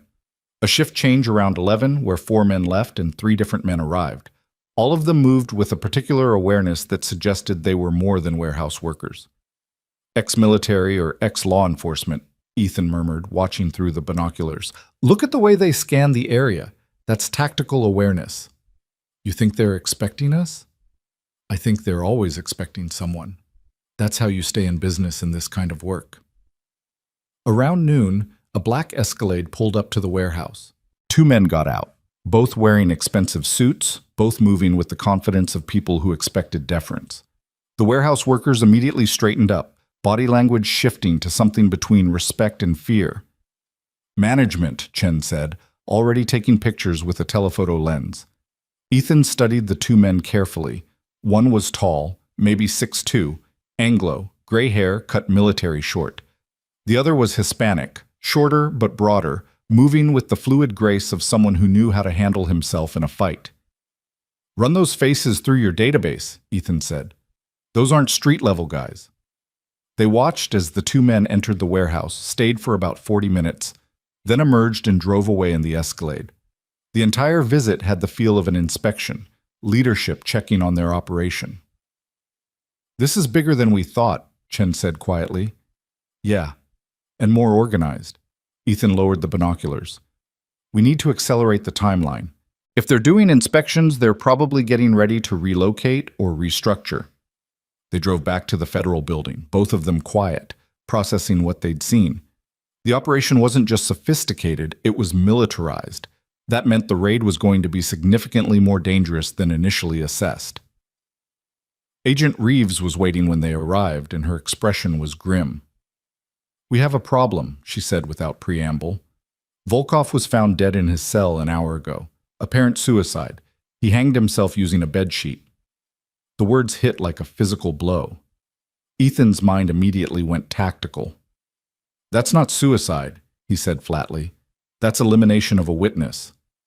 We're investigating, but preliminary assessment agrees with you. Someone got to him inside the detention facility. Which means they have reach inside the system, Agent Chen added. Corrections officers on payroll or enough fear that someone helped him die to send a message.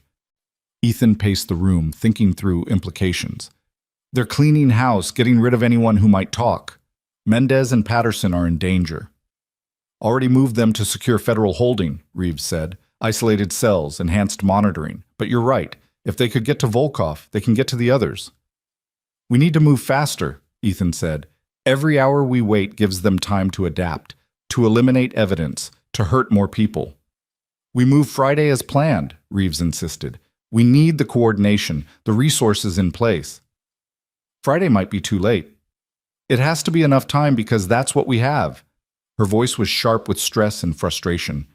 I understand your urgency, Ethan, but we do this by the book, or we risk the entire prosecution.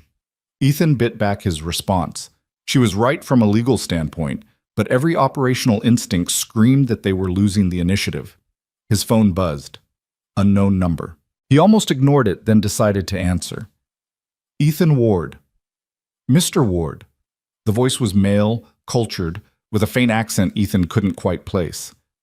We need to talk about your recent activities. Every muscle in Ethan's body tensed.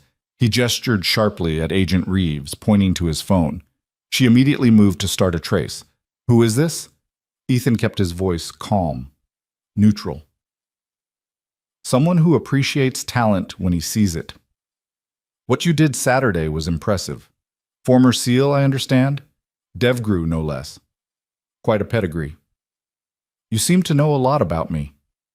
I know everything about you, Mr. Ward. I know about Maya. Second grade at Desert Vista Elementary. Plays soccer on Saturdays. Has Mrs. Henderson for her teacher. Sweet girl. Beautiful, like her mother was. The threat was explicit now. Ethan's hand tightened on the phone so hard the plastic creaked. If you touch my daughter, please. Threats are so crude. I'm calling to offer you an opportunity.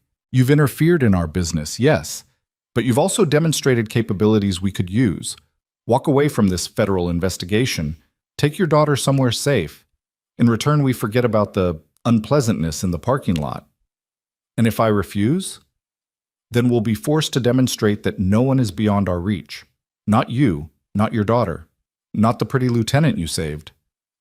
The voice remained calm, almost pleasant. You have until Friday to decide. Walk away, or watch everything you love disappear. The line went dead. Ethan stood frozen, the phone still pressed to his ear, rage and fear warring inside him. Agent Reeves was already on her radio, coordinating enhanced protection for Maya's school. Trace didn't complete, Chen said, frustrated. Burner phone, probably already destroyed. They just threatened my daughter, Ethan said, his voice deadly quiet. They threatened Maya directly. We'll protect her, Reeves promised. Round-the-clock security, agents at the school. That's not enough. Ethan's mind was racing now, tactical scenarios playing out. They're trying to scare me off, which means I'm a threat they can't easily eliminate. But Maya's vulnerable. The school, my home, anywhere she goes, she's exposed. What are you suggesting? Ethan met her eyes. I'm suggesting we don't wait until Friday. We hit them tomorrow night, hard, fast, and without warning. We take away their ability to retaliate. That's 48 hours to coordinate 3 simultaneous tactical operations across multiple jurisdictions, Chen protested. It's too fast. It has to be fast because they're moving against us right now. Volkov's dead. My daughter's been threatened. They're accelerating their timeline, so we accelerate ours. Reeves studied him for a long moment, then nodded sharply. All right, we move tomorrow. But Ethan, your daughter needs to be somewhere they can't find her until this is over. I know exactly where she needs to be. 2 hours later, Ethan sat across from Mike Chen in a quiet coffee shop, explaining the situation. I need you to take Maya somewhere off the grid, Ethan said, somewhere these people can't find her, and I need you to keep her safe until this is done. Mike didn't hesitate. I've got a cabin in the Mogollon Rim. Remote, no records tying it to me, good defensive position. I can have her there by tonight with enough security to hold off a small army. They threatened her, Mike. Specifically. By name. Then they just made a fatal mistake. You don't threaten a warrior's kid and expect him to back down. Mike's expression was hard. We'll keep her safe, Ethan. I promise you that. I need to tell her something. She's 7. She won't understand operational security or tactical necessity. She'll just know her dad is sending her away. Tell her the truth. That you're protecting her. That you'll come back. Kids are tougher than we give them credit for. That evening, Ethan sat Maya down at their kitchen table and tried to find words for an impossible conversation. Baby, I need you to go on a little trip with Uncle Mike, he began. Maya's face immediately crumpled. Why? Did I do something wrong? No, sweetheart, not at all. But the work I'm doing, the helping people work, it's gotten a little complicated, and I need to know you're safe while I finish it. How long? Just a few days. A week at most. Tears welled in her eyes. You promised you wouldn't leave me. The words cut deeper than any knife. Ethan pulled her into his lap, holding her tight. I'm not leaving you. I'm keeping you safe. There's a difference. And Uncle Mike is going to take you somewhere really fun. A cabin in the mountains with a lake and everything. I don't want to go to a cabin. I want to stay with you. I know you do. But sometimes being brave means doing the hard thing even when we don't want to. He pulled back so he could see her face. Remember when Mommy was sick and you had to be so brave? She nodded, wiping her eyes. This is like that.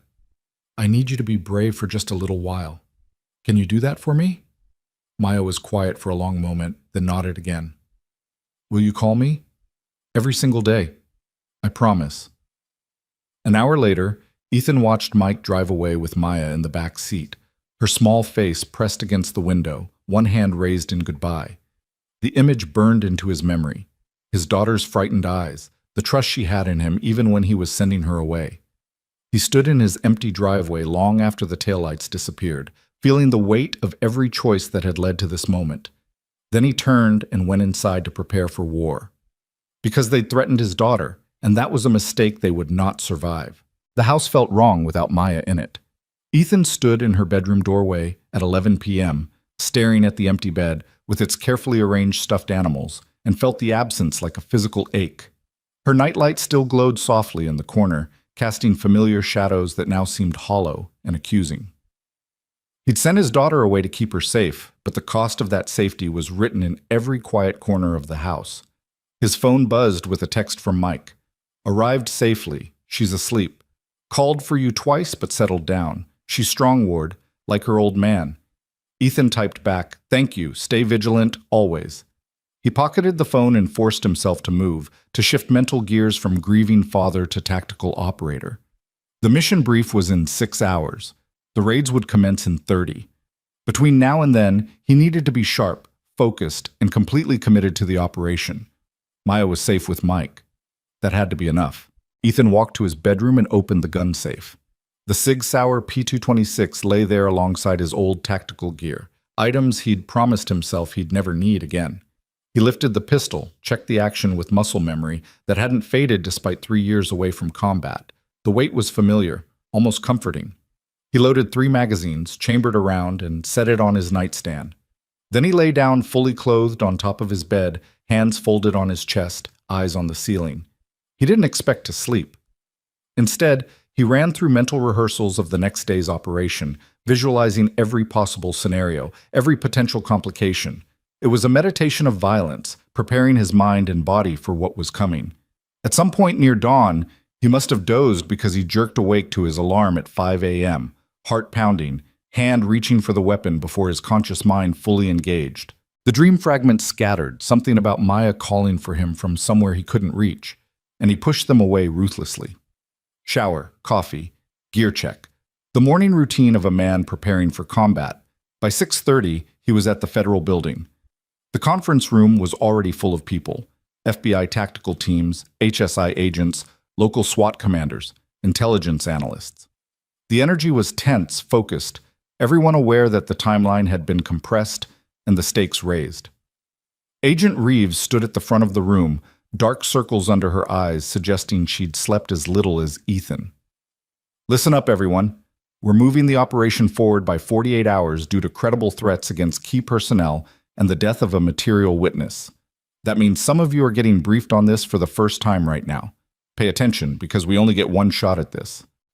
She pulled up a map showing all 3 target locations: Phoenix Warehouse, Tucson Residential, Las Vegas Office Building.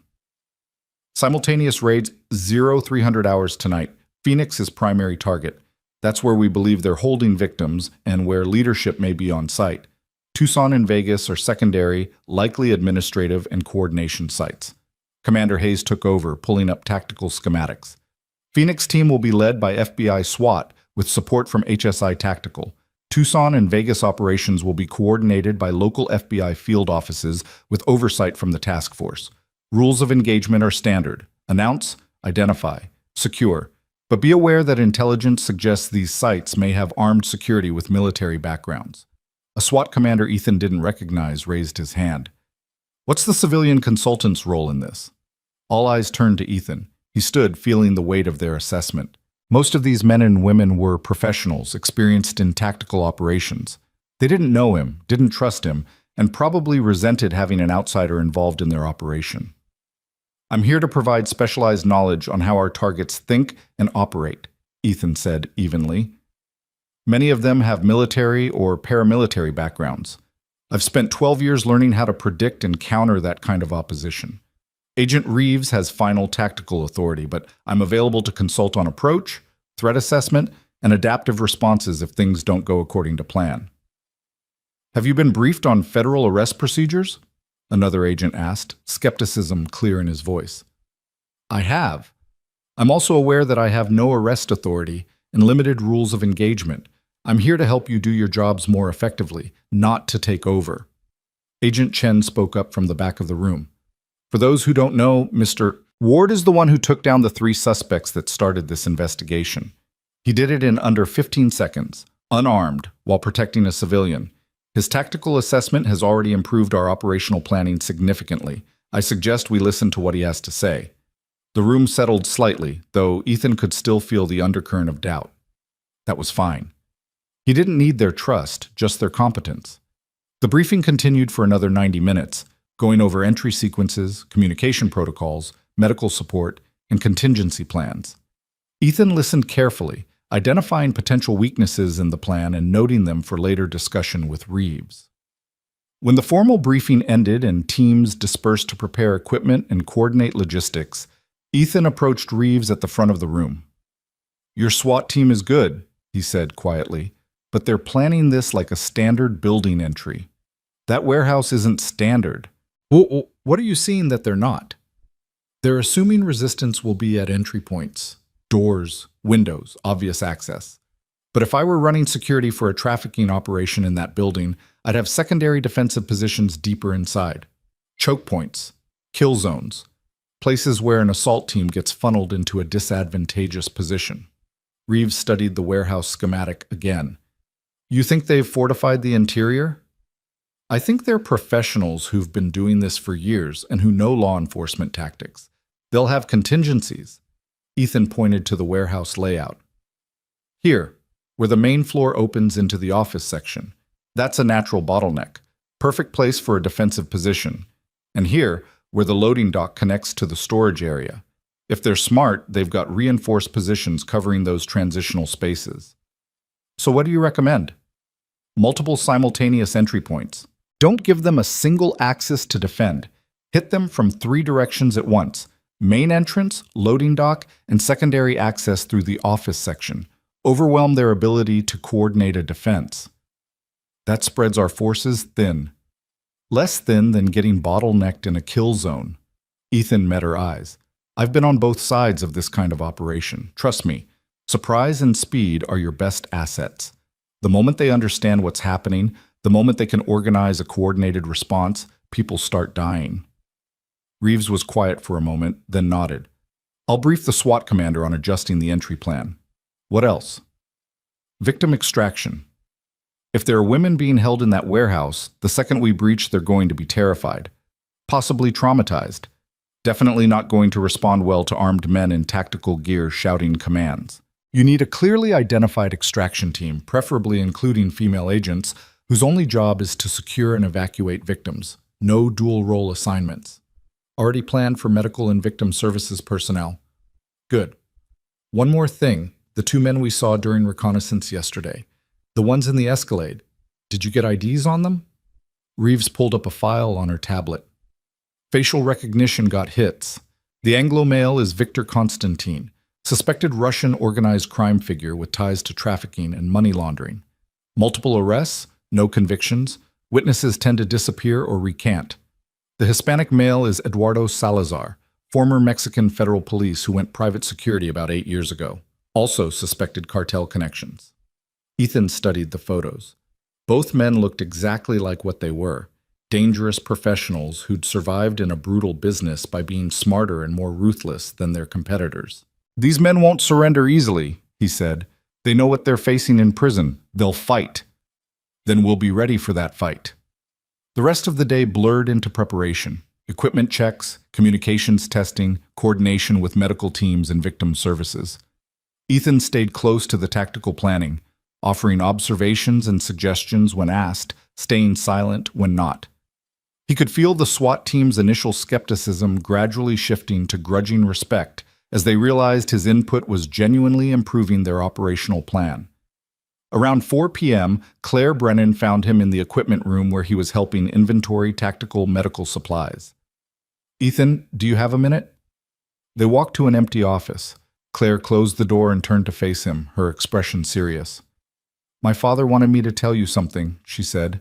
After tonight, regardless of how it goes, you're done. No more operations, no more consulting. You walk away clean. That was always the deal. He also wanted me to say that if you feel compromised, if at any point you think your judgment is affected by the threats against Maya, no one will blame you for stepping back. Ethan's jaw tightened. Is that what you think? That I'm too emotionally invested to function? I think you're a father whose daughter was threatened by people we're about to raid. I think that would affect anyone's judgment. My judgment is fine. Is it? Because from where I'm standing, you pushed to accelerate this operation after they threatened Maya. You're sending agents into a potentially lethal situation 12 hours after someone told you they'd hurt your daughter if you didn't back off. That's not tactical thinking, that's personal.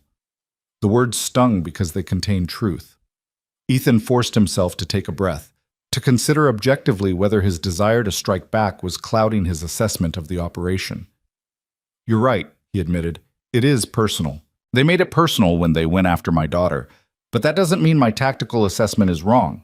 Every piece of intelligence we have suggests they're preparing to relocate or destroy evidence. Volkov's death proves they're cleaning house. We move now, or we lose the opportunity.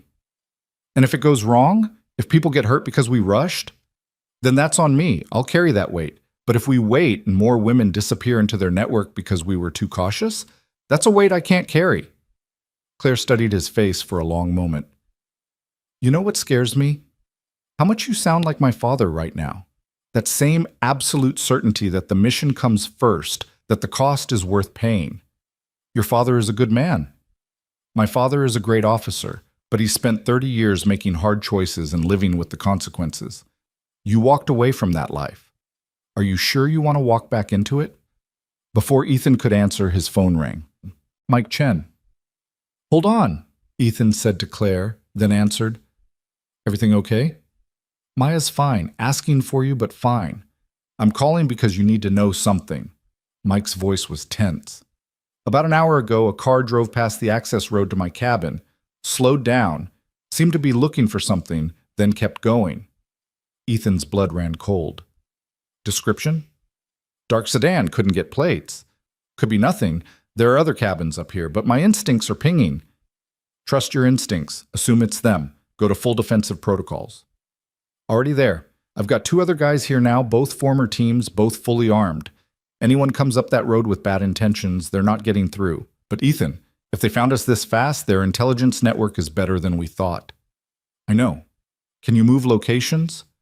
Not without potentially leading them to wherever we go. Right now this cabin is defensible and I know the terrain. We move. We're vulnerable during the transition. Ethan closed his eyes, forcing his tactical mind to override his panic. Mike was right.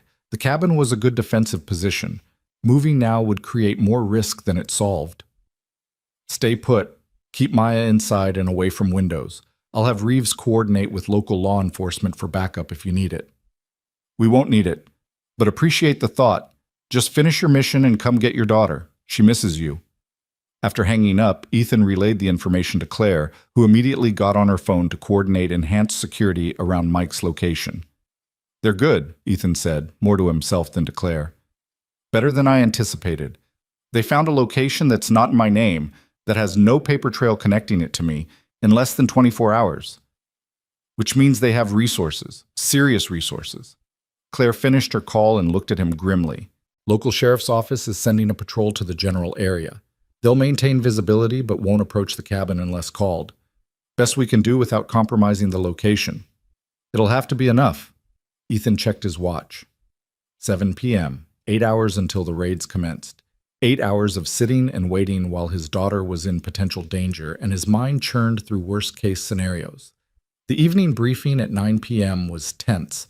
Everyone was suited up now, tactical gear checked and rechecked, weapons loaded, communications tested. The SWAT commander ran through the final operation order, and Ethan was pleased to see his suggestions had been incorporated into the entry plan. Agent Reeves pulled Ethan aside as the briefing concluded. You're riding with the command vehicle. You'll have communications access to all 3 teams, but you stay in the vehicle unless I specifically call for you. Clear? Crystal. I mean it, Ethan. You're not an operator on this mission. You're a consultant who stays back and provides advice over the radio if needed. I understand the parameters. She studied him carefully. Do you? Because I've seen the look in your eyes today. You're not thinking like a consultant. You're thinking like someone about to go into combat. Old habits. Old habits get people killed when they override training and procedures. I need you focused and objective, not personally invested in looking for payback. Ethan met her gaze steadily. Agent Reeves, I spent 12 years conducting operations in hostile territory against enemies who wanted me dead. I know how to compartmentalize. I know how to set aside personal feelings and focus on the mission. That's not something you forget. I hope you're right. She glanced at her watch. We roll in 90 minutes. Get some coffee, check your gear, and be ready to move. The next hour and a half crawled by. Ethan forced himself to eat. Energy bars and water. Basic fuel for what might be a long night. He checked and rechecked his equipment, even though he wasn't supposed to need any of it. Tactical vest with plates, communications headset, medical kit, flashlight, and against all protocols, the Sig Sauer concealed in a hip holster under his jacket. If something went wrong, if the situation deteriorated and lives were at stake, he wanted options. At midnight, the convoy rolled out. 3 separate tactical teams heading to 3 separate targets, coordinated to hit simultaneously at 3 a.m. Ethan rode in the command vehicle with Agent Reeves, Commander Hayes, and the communications coordinator. The atmosphere was tense but controlled, everyone running through mental checklists and final preparations. The drive to the warehouse district took 20 minutes. They staged 2 blocks away in the parking lot of a closed industrial facility, maintaining radio silence as they waited for the other teams to report ready. Ethan watched the digital clock on the dashboard tick through the minutes. 2:30 a.m., 2:40, 2:50. Each team checking in. Tucson ready, Vegas ready, Phoenix ready. All teams, this is command, Reeves said into her radio. Stand by for synchronized assault. Time check on my mark. Mark, T-minus 10 minutes. The final countdown began. Ethan could feel his heart rate slowing, his breathing deepening, his body shifting into that pre-combat state he'd experienced hundreds of times. Time seemed to stretch, each second elastic and distinct. At 2:55, the tactical teams moved into final positions. Ethan watched on the command vehicle's monitors as helmet cameras showed different angles approaching the warehouse.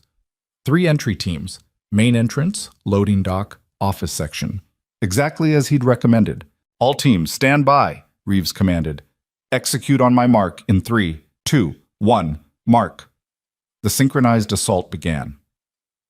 On the monitors, Ethan watched as breaching charges blew door locks and entry teams flowed into the warehouse. Helmet cameras showed flashes of movement, shouted commands, the controlled chaos of a dynamic entry. FBI, get on the ground! Contact left! Contact left! Shots fired!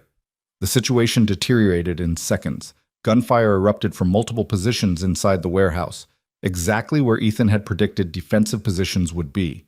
The entry teams took cover, returning fire, tactical discipline holding, but the element of surprise clearly lost. We've got armed resistance, multiple shooters. The SWAT commander's voice came through clipped and professional.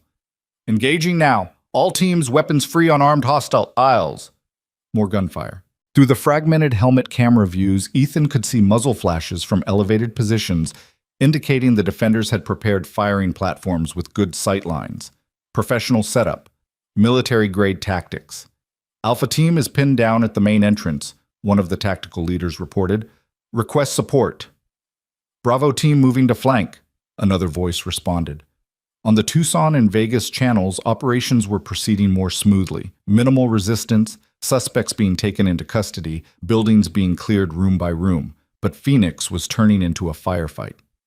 Command, this is Alpha 1, the SWAT commander's voice cut through.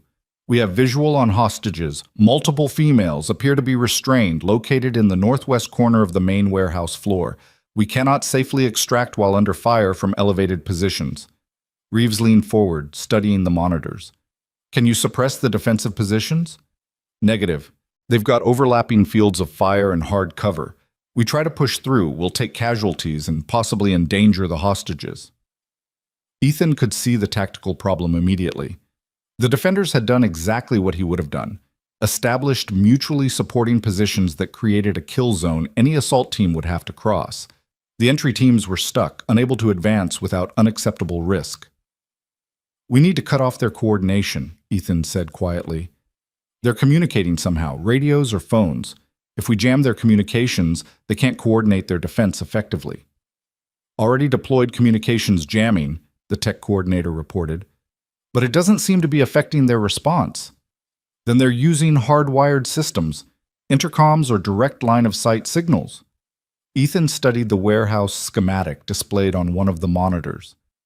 "There, the office section. That's their command and control. Take that out and their defensive coordination collapses." Reeves keyed her radio. "Bravo team, what's your status on the office section?"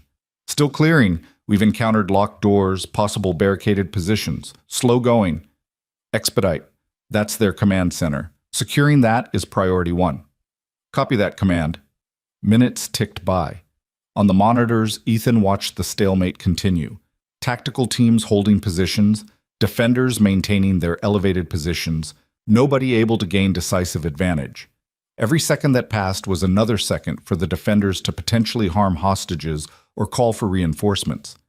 Then one of the helmet cameras showed a door in the office section being breached. Bravo team flowed through, weapons up, clearing corners with practiced efficiency.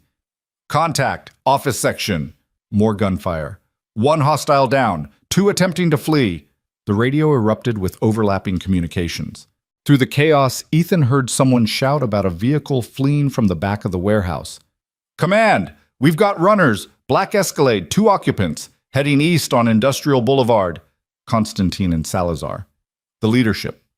They were escaping while their subordinates held off the assault teams. "Air support, do you have visual?" Reeves demanded. "Negative command, too many buildings, lost visual, vehicle heading toward Highway 60. Ethan felt the mission slipping away. They'd take down the defensive positions, they'd secure the hostages, they'd arrest the street-level operators. But the real targets, the leadership coordinating this entire network, were about to disappear. He made a decision. "I'm going after them," he said, already opening the command vehicle door. "Ward, stop!" Reeves shouted. "You're not authorized. Those are the men running this operation. We lose them. This entire raid accomplishes nothing except taking out middle management." Ethan was already moving, pulling keys from his pocket for his truck parked nearby. "I'm not engaging, just tracking. I'll feed you their location." "Ethan, that's an order. Stand down!" But he was already in his truck, engine roaring to life, pulling out of the parking lot. Behind him, he heard Reeves cursing over the radio, but he didn't care. This was the choice point, the moment where you either seized opportunity or let it slip away. His truck accelerated through the industrial district, heading east. He spotted the Escalade 3 blocks ahead, moving fast but not recklessly, trying to blend into sparse late-night traffic. Ethan grabbed his radio. "Command, I have visual on the Escalade. Maintaining pursuit. They're heading east on Industrial, approaching Highway 60 interchange." "Ward, break off immediately!" Reeves's voice was furious. "You are not law enforcement. You have no pursuit authority." "I'm a civilian maintaining visual on suspects who just fled a crime scene. Spawn. Last I checked, that's not illegal. I'll keep you updated on their location so your authorized units can intercept." He kept his distance, two cars back, professional surveillance technique. The Escalade merged onto Highway 60 heading east, accelerating now, clearly aware they needed distance from the raid site. "They're on Highway 60 eastbound," Ethan reported. "Speed approximately 80 miles per hour, light traffic. Request intercept units." "Highway patrol is scrambling," Commander Hayes' voice cut in. "ETA to intercept 12 to 15 minutes. Can you maintain visual without being detected?" "Affirmative." The highway stretched out into darkness, Phoenix's lights falling away behind them. Ethan maintained his distance, keeping the Escalade in sight but not obviously tailing them. His mind raced through scenarios. Where would they go? Safe house, airport, border crossing? The Escalade took an exit near Apache Junction, heading into more rural territory. Bad news. Empty roads meant Ethan's pursuit would be obvious, but it also meant fewer escape options. He followed them off the highway, dropping back further now, using his headlights sparingly. The terrain was high desert, scattered development giving way to open space, and occasional clusters of buildings. The Escalade turned onto a dirt road leading toward a small industrial complex, old buildings, most looking abandoned. Ethan killed his lights and pulled over, watching from a distance. "Command, they've gone to ground. Location is..." He checked his GPS and relayed coordinates. "Appears to be an old industrial site, multiple buildings. I'm holding position approximately half a mile out." "Highway patrol is 15 minutes from your location," Hayes reported.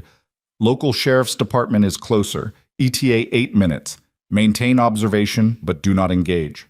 "Copy that." Ethan grabbed binoculars from his truck and moved on foot toward a small rise that would give him a better vantage point. The Escalade had parked near one of the larger buildings, a corrugated metal structure similar to the warehouse they'd just raided. Through the binoculars, he watched as Constantine and Salazar exited the vehicle. They were moving urgently, but not panicked, talking on phones, gesturing toward the building. More than escaping, they were coordinating something. Then Ethan saw it. Another vehicle approaching from the opposite direction. Then another. 4 vehicles total, converging on this location. Men getting out, all armed, all moving with tactical precision. This wasn't a safe house. This was a rally point. They were consolidating forces, preparing for something.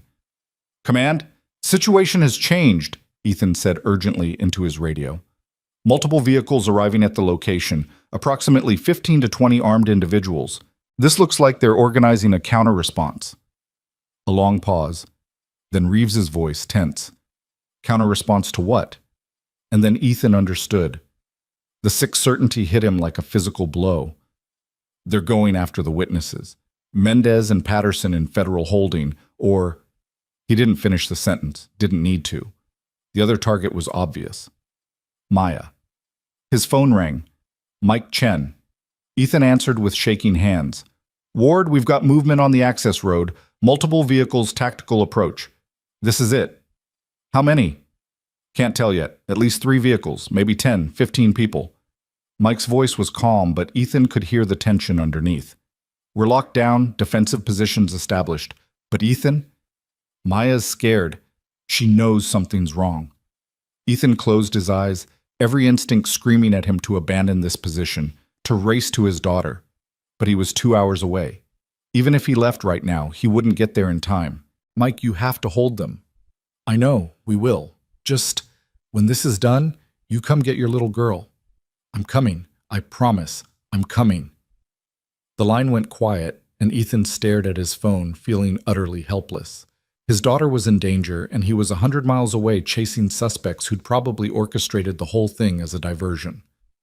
"Command, they knew," Ethan said into the radio, his voice hollow.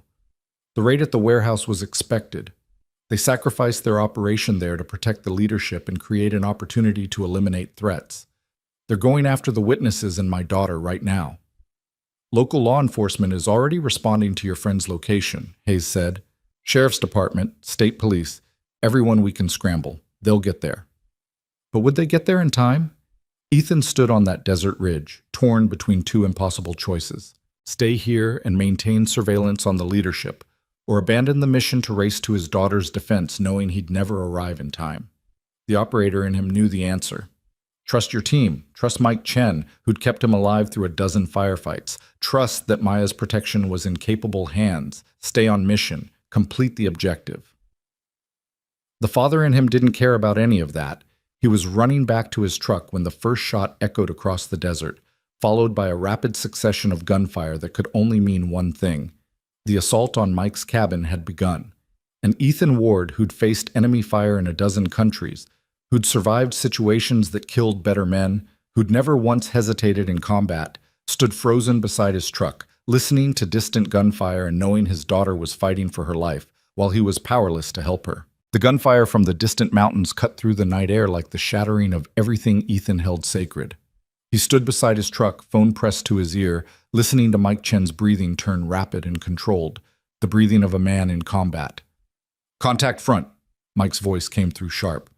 3 vehicles, approximately 12 hostiles, armed with automatic weapons. We're engaging. More gunfire crackled through the phone, and Ethan heard Maya screaming in the background. The sound tore through him like shrapnel, worse than any physical wound he'd ever sustained. "Keep her down. Keep her away from windows." Ethan shouted into the phone, knowing it was useless, knowing Mike already knew everything there was to know about protecting someone under fire. "She's secure in the interior bathroom with Ramirez," Mike said, his voice steady even as Ethan heard the distinctive crack of rifle fire. "We've got good positions, good fields of fire. They're not getting through, Ward. I promise you that." "Sheriff's Department is 3 minutes out," Commander Hayes' voice cut through on the radio. "State Police 6 minutes. Just hold on." 3 minutes. In combat, 3 minutes was an eternity. Ethan's mind flooded with memories of firefights that had been decided in seconds, of how quickly things could go catastrophically wrong when automatic weapons were involved. The professional part of his brain, the part trained through years of combat operations, knew he had to stay on mission. The leadership elements here at this industrial site were the key to dismantling the entire network. If they escaped, if they disappeared back into the shadows, everything they'd sacrificed tonight would be for nothing. But the father in him was screaming to move, to act, to do anything except stand here useless while his daughter was in danger. Agent Reeves's voice came through his radio, cutting through his paralysis. "Ward, I need you to focus. What's happening at your location?" Ethan forced himself to breathe, to compartmentalize, to function. The leadership elements are consolidating forces. Approximately 20 armed individuals now on site, preparing for something. Could be planning to flee, could be preparing for a counterattack. Highway patrol is 2 minutes from your location. SWAT is being redirected. ETA 20 minutes. Can you maintain surveillance? Through his binoculars, Ethan watched the activity around the building intensify.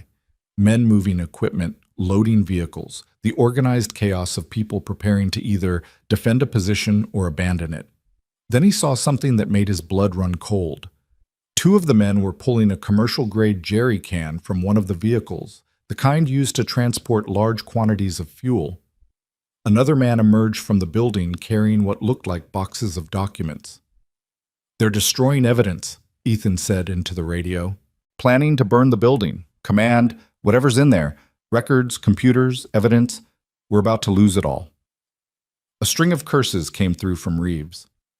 "Highway patrol needs to intercept before they torch it. Where are Constantine and Salazar?" Ethan scanned the area, finding the 2 leadership figures standing near the Escalade, deep in conversation. Constantine was on a phone, gesturing emphatically. Salazar was checking a weapon, his body language suggesting a man preparing for violence rather than flight. "They're still on site, but preparing to move. My assessment is they'll torch the building and scatter in the next 5 to 10 minutes. Then we're out of time." Ethan's phone vibrated with an incoming call even as Mike was still on the line. He glanced at the screen and his heart stopped. It was Maya's number, the phone he'd given her for emergencies only. "Mike, Maya's calling me." "Answer it. We're okay for the moment. They're regrouping after the first assault." Ethan switched lines, his hands shaking. "Maya, baby, are you okay?" "Daddy?" Her voice was small and terrified, barely audible over the residual ringing in his ears from the distant gunfire. "Daddy, there are bad men, and they have guns, and Uncle Mike is shooting, and I'm scared." "I know, baby. I know you're scared, but Uncle Mike is there, and he's going to keep you safe. You remember when I told you Uncle Mike was one of the bravest, strongest people I know?" "Yes." A sob caught in her throat. "He's not going to let anything happen to you, I promise. The police are almost there, and Uncle Mike and his friends are protecting you. You just need to stay where you are, stay quiet, and be brave for just a little bit longer." "When are you coming, Daddy? I want you here." The raw need in her voice was like a knife twisting in his chest. "I'm coming as fast as I can, sweetheart. But right now, I need you to do exactly what Uncle Mike tells you. Can you do that for me?" "Okay." Another sob. "I love you, Daddy." "I love you too, baby. So much. Now put Uncle Mike back on." There was fumbling, and then Mike's voice returned. "Ward, the Sheriff's Department just arrived.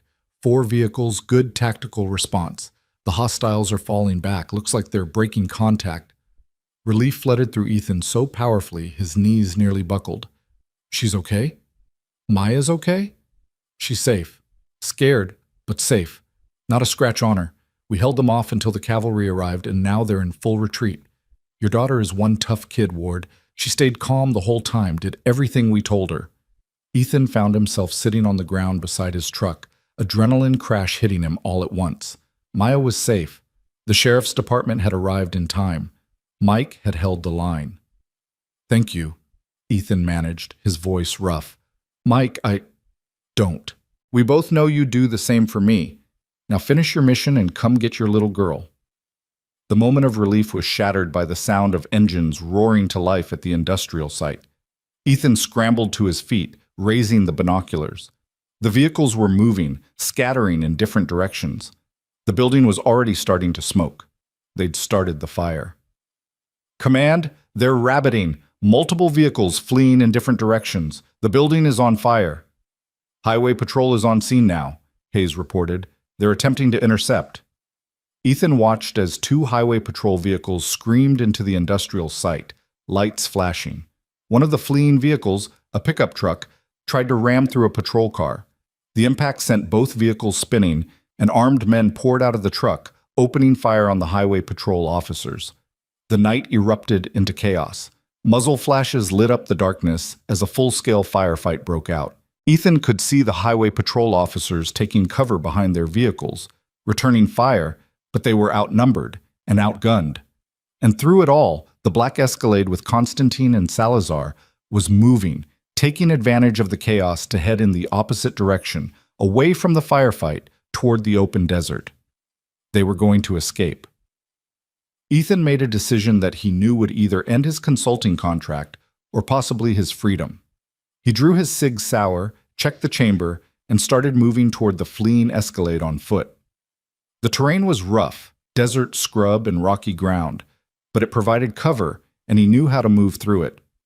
The Escalade was following a dirt track that wound through the area, and Ethan's angle of approach would intersect with their route. He had maybe 30 seconds before they passed his position. His radio crackled. "Ward, what's your position?" Reeves sounded frantic.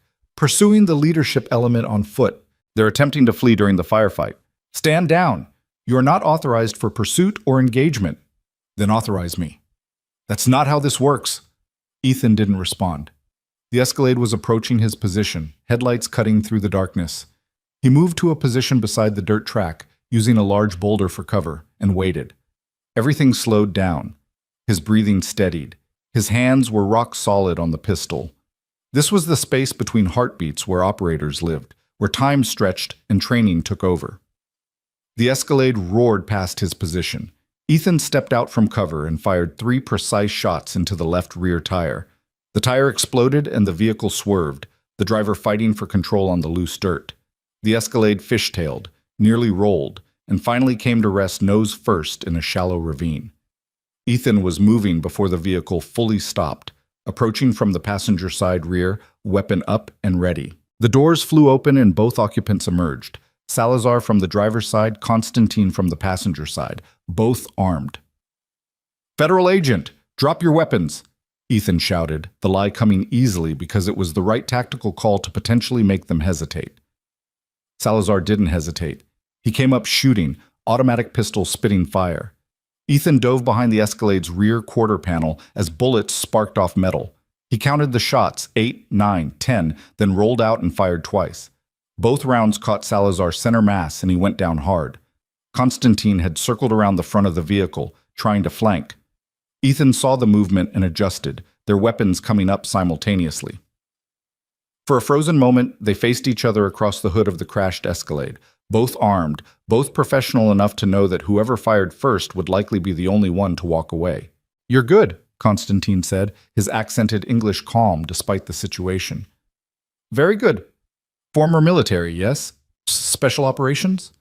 "Drop the weapon," Ethan said. "It's over." "Over?" Constantine smiled without humor. This is just one operation. You think stopping us here changes anything?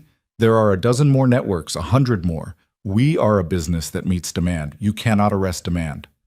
"I can arrest you." "Can you? I see no badge, no backup, no authority. You are just a man with a gun, trying to be hero for a cause that will never end." Sirens were approaching in the distance. The cavalry was coming. Ethan just needed to keep Constantine talking for another minute, to de-escalate enough to take him alive. There's a young woman named Elena, Ethan said, keeping his voice level, his weapon steady. 19 years old, from Romania. She came here because you promised her a job as a nanny. You took her passport, locked her in a warehouse, and destroyed her life. That's not business. That's slavery. Something flickered across Constantine's face. Not remorse, but calculation. And how many girls like Elena does America destroy every day with its policies, its wars, its interference? You think you have moral high ground? You're just another soldier who follows orders and tells himself he is righteous. The difference is I'm not holding innocent people prisoner. No, you just kill them from drones and call it collateral damage. The sirens were closer now, less than a minute away. Constantine heard them too, and Ethan saw the moment when the man made his decision. His finger tightened on the trigger. Ethan fired first.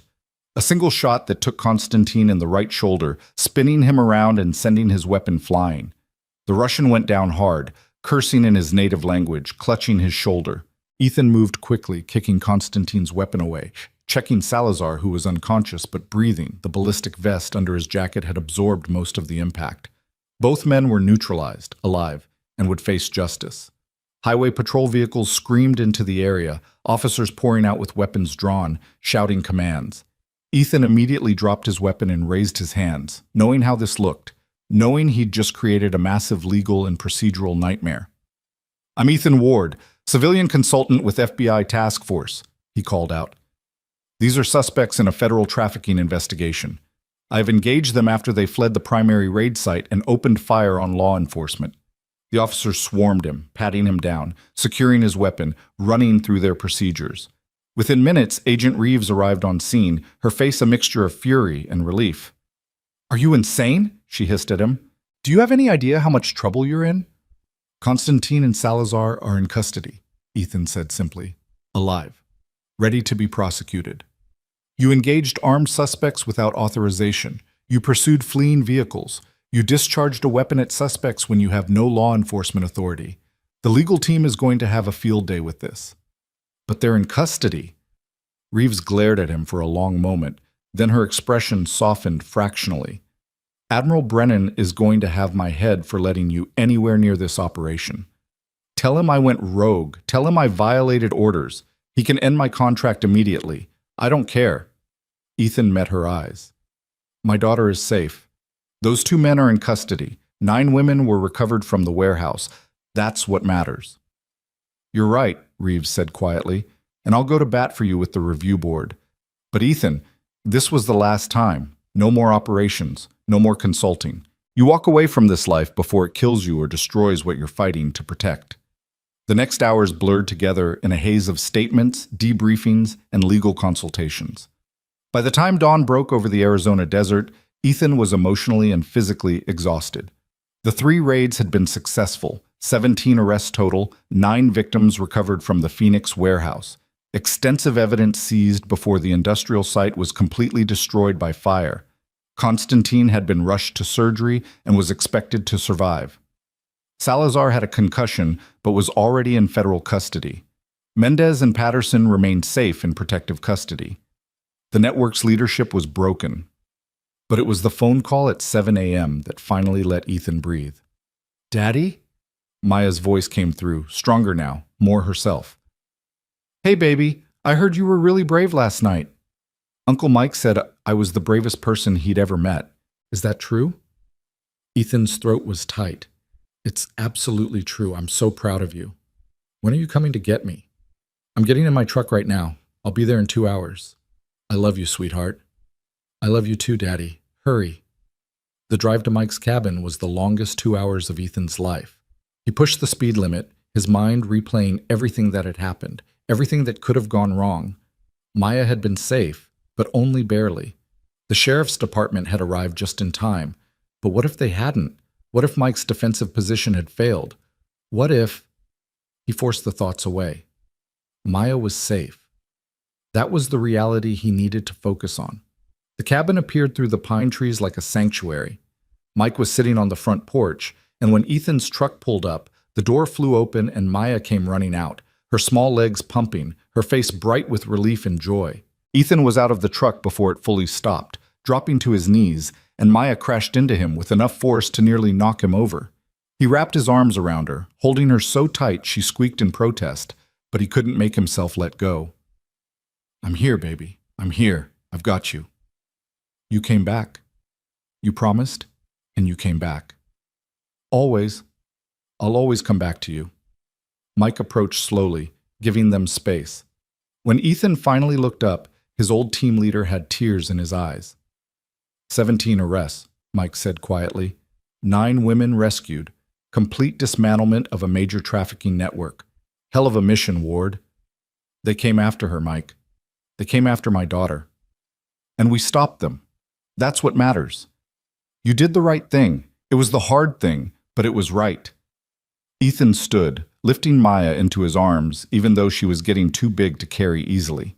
She wrapped her arms around his neck and buried her face against his shoulder, and he felt her small body finally relax, the tension draining away now that her father was here. "Thank you," Ethan said to Mike, "for keeping her safe, for being there when I couldn't be. That's what brothers do." Mike clapped him on the shoulder.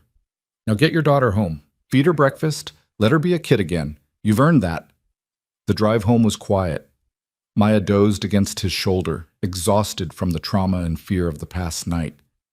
Ethan drove carefully, one hand on the wheel, the other holding his daughter's small hand.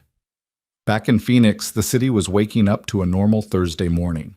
People going to work, kids going to school, the ordinary rhythm of life continuing without any awareness of the darkness that had been pushed back during the night. Home had never looked better. Ethan carried Maya inside, settling her on the couch with blankets and her favorite stuffed animals. He made her pancakes, the chocolate chip ones she loved, and they ate together in comfortable silence. "Daddy?" Maya asked around a mouthful of pancake. "Are the bad men gone now?" "Yeah, baby, they're gone. The police have them, and they're going to be in jail for a very long time." "So we're safe?" "We're safe." She nodded, satisfied with this answer, and went back to her pancakes. For her, it was that simple. The bad men were gone, her father was here, and therefore everything was okay. If only it were that simple for him. Over the next several days, Ethan lived in a strange limbo between his civilian life and the operational world he'd briefly re-entered. Maya went back to school, hesitantly at first, but with the resilience of children, she gradually returned to her normal routine. The nightmares came occasionally. She'd wake up crying, asking for him, needing reassurance that he was there, but they became less frequent as the days passed. For Ethan, the integration was harder. He'd been back in operational mode for less than a week, but it had awakened something in him that he'd thought he'd successfully buried. The clarity of purpose, the straightforward morality of hunting truly evil people, the sense of doing something that mattered. It was seductive in a way that normal civilian life couldn't match. On Monday, Admiral Brennan requested a meeting. They met at a small coffee shop far from any government building, 2 men in casual clothes having what looked like a normal conversation. "The review board has cleared you of any misconduct," Brennan said without preamble. "Technically, you violated numerous protocols and procedures. Practically, you saved the operation and brought in the primary targets alive. The U.S. Attorney is thrilled to have Constantine and Salazar in custody, rather than dead or disappeared." "So I'm not being charged with anything?" "Oh, you're being charged with being a pain in my ass," Brennan said, but there was warmth in his voice. "But legally? No. You're clear. Your contract is fulfilled, and with the gratitude of everyone involved." Ethan nodded slowly. This was what he'd wanted, to be done, to walk away, to return to his life with Maya. So why did it feel hollow? "The network is broken," Brennan continued.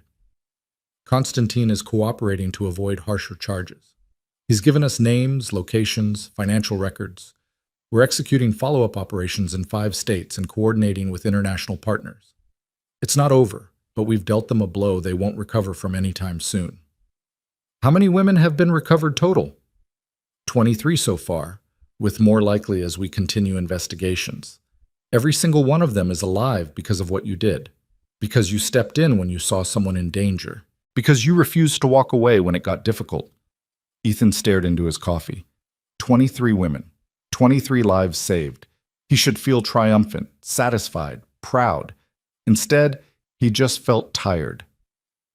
My daughter asked me this morning if I was going to leave again, he said quietly.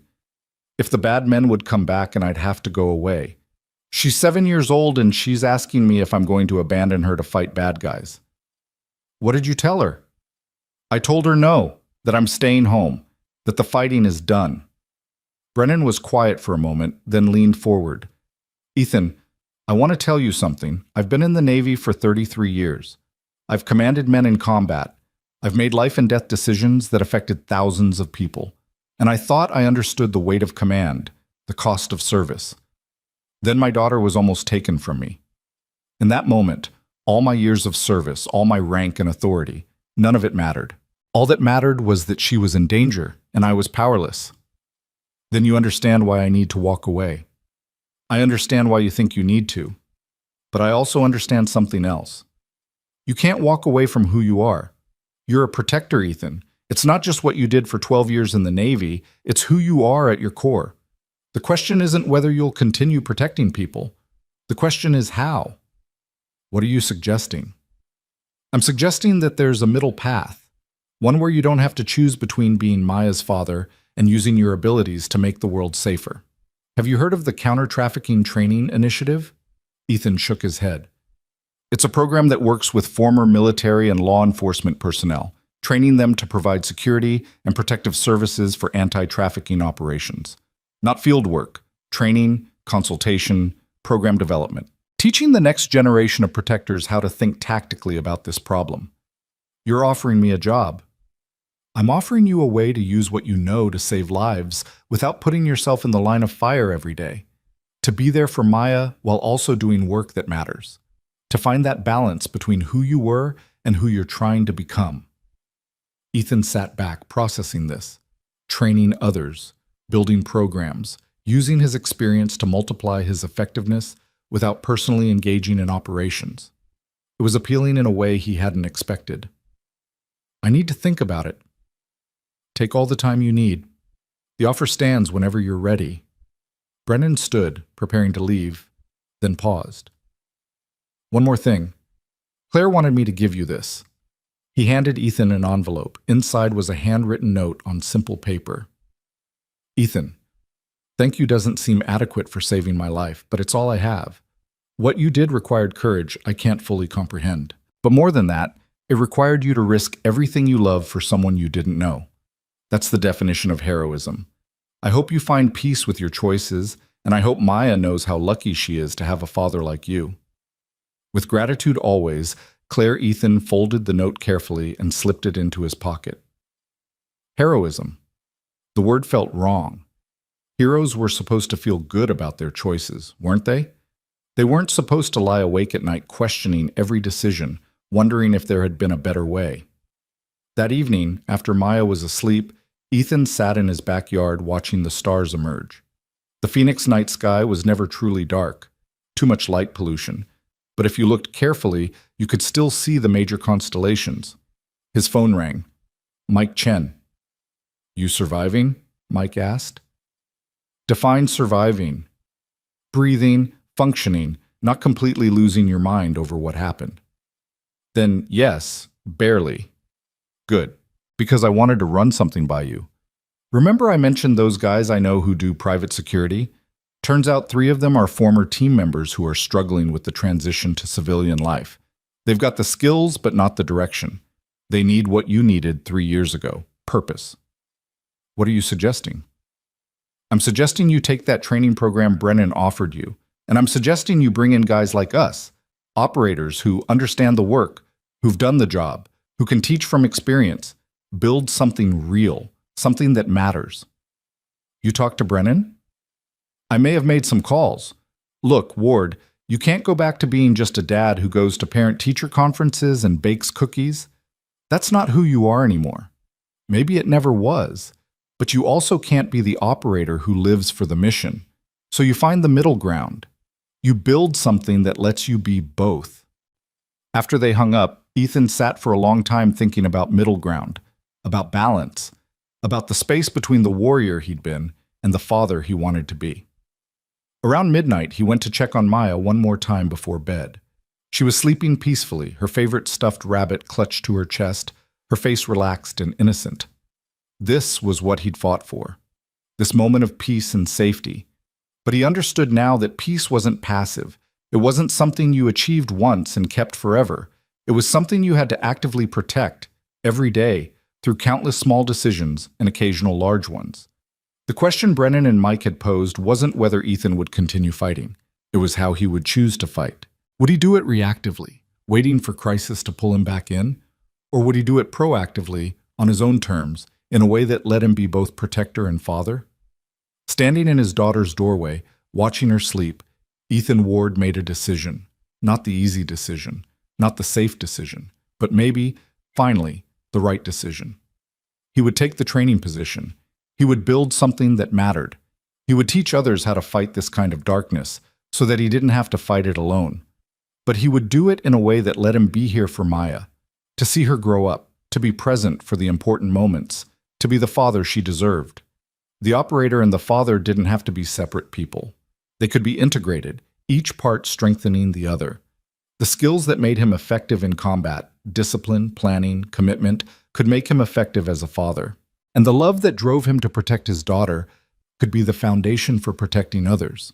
It wouldn't be easy. There would be hard days, difficult choices, moments when the balance felt impossible to maintain.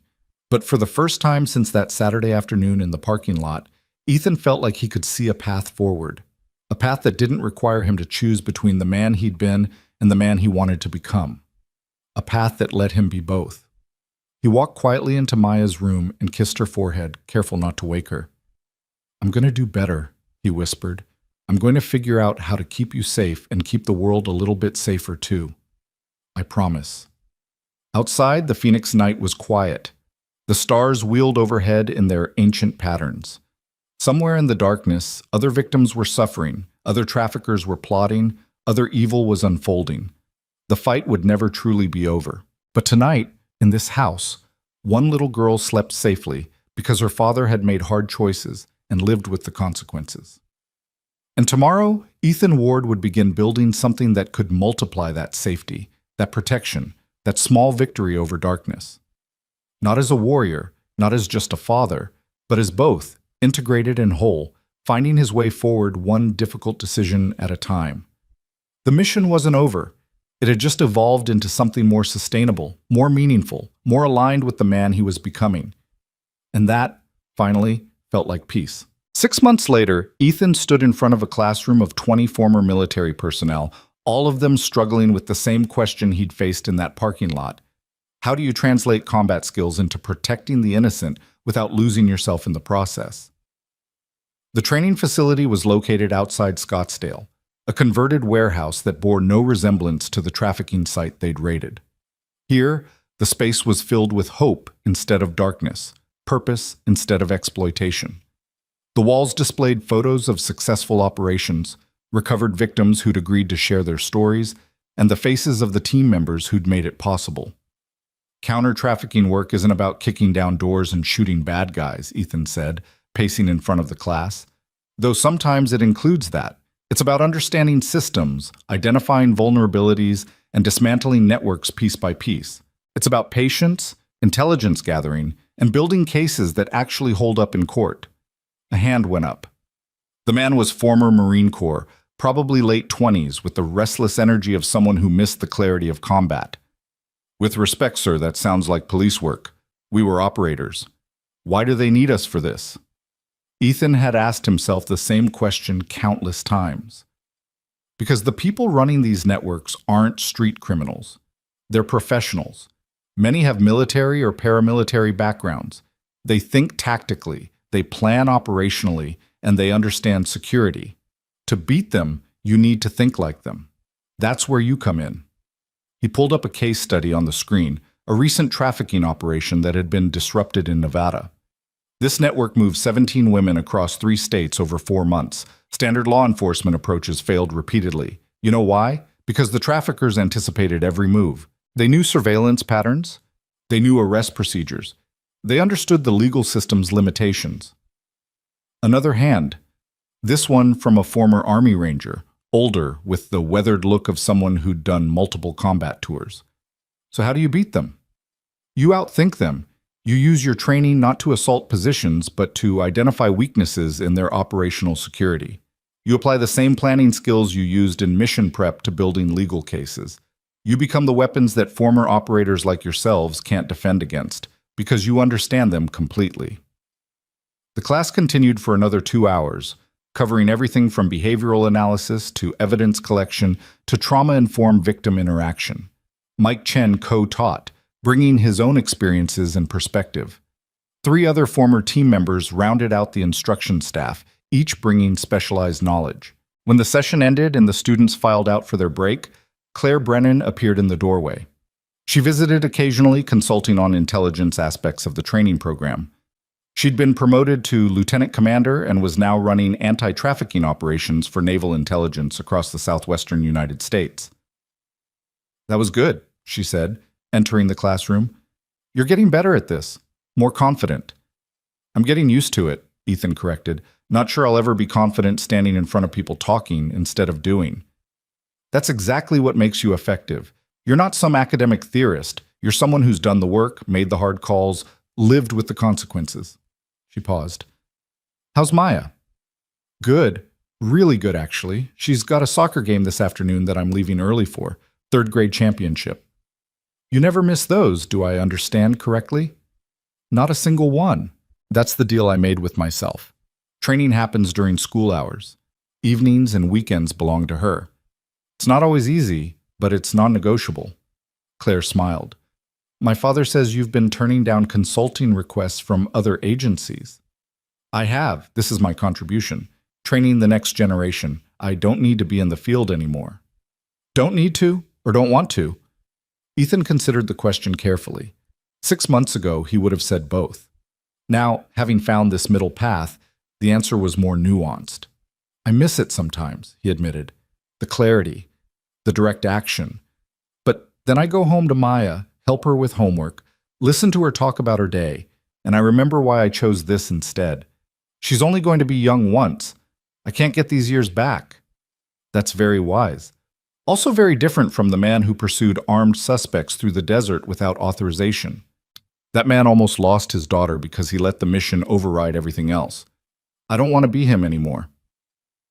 They walked together to the break room where Mike was already holding court with several students, telling war stories that were probably only half true, but entirely effective at building camaraderie.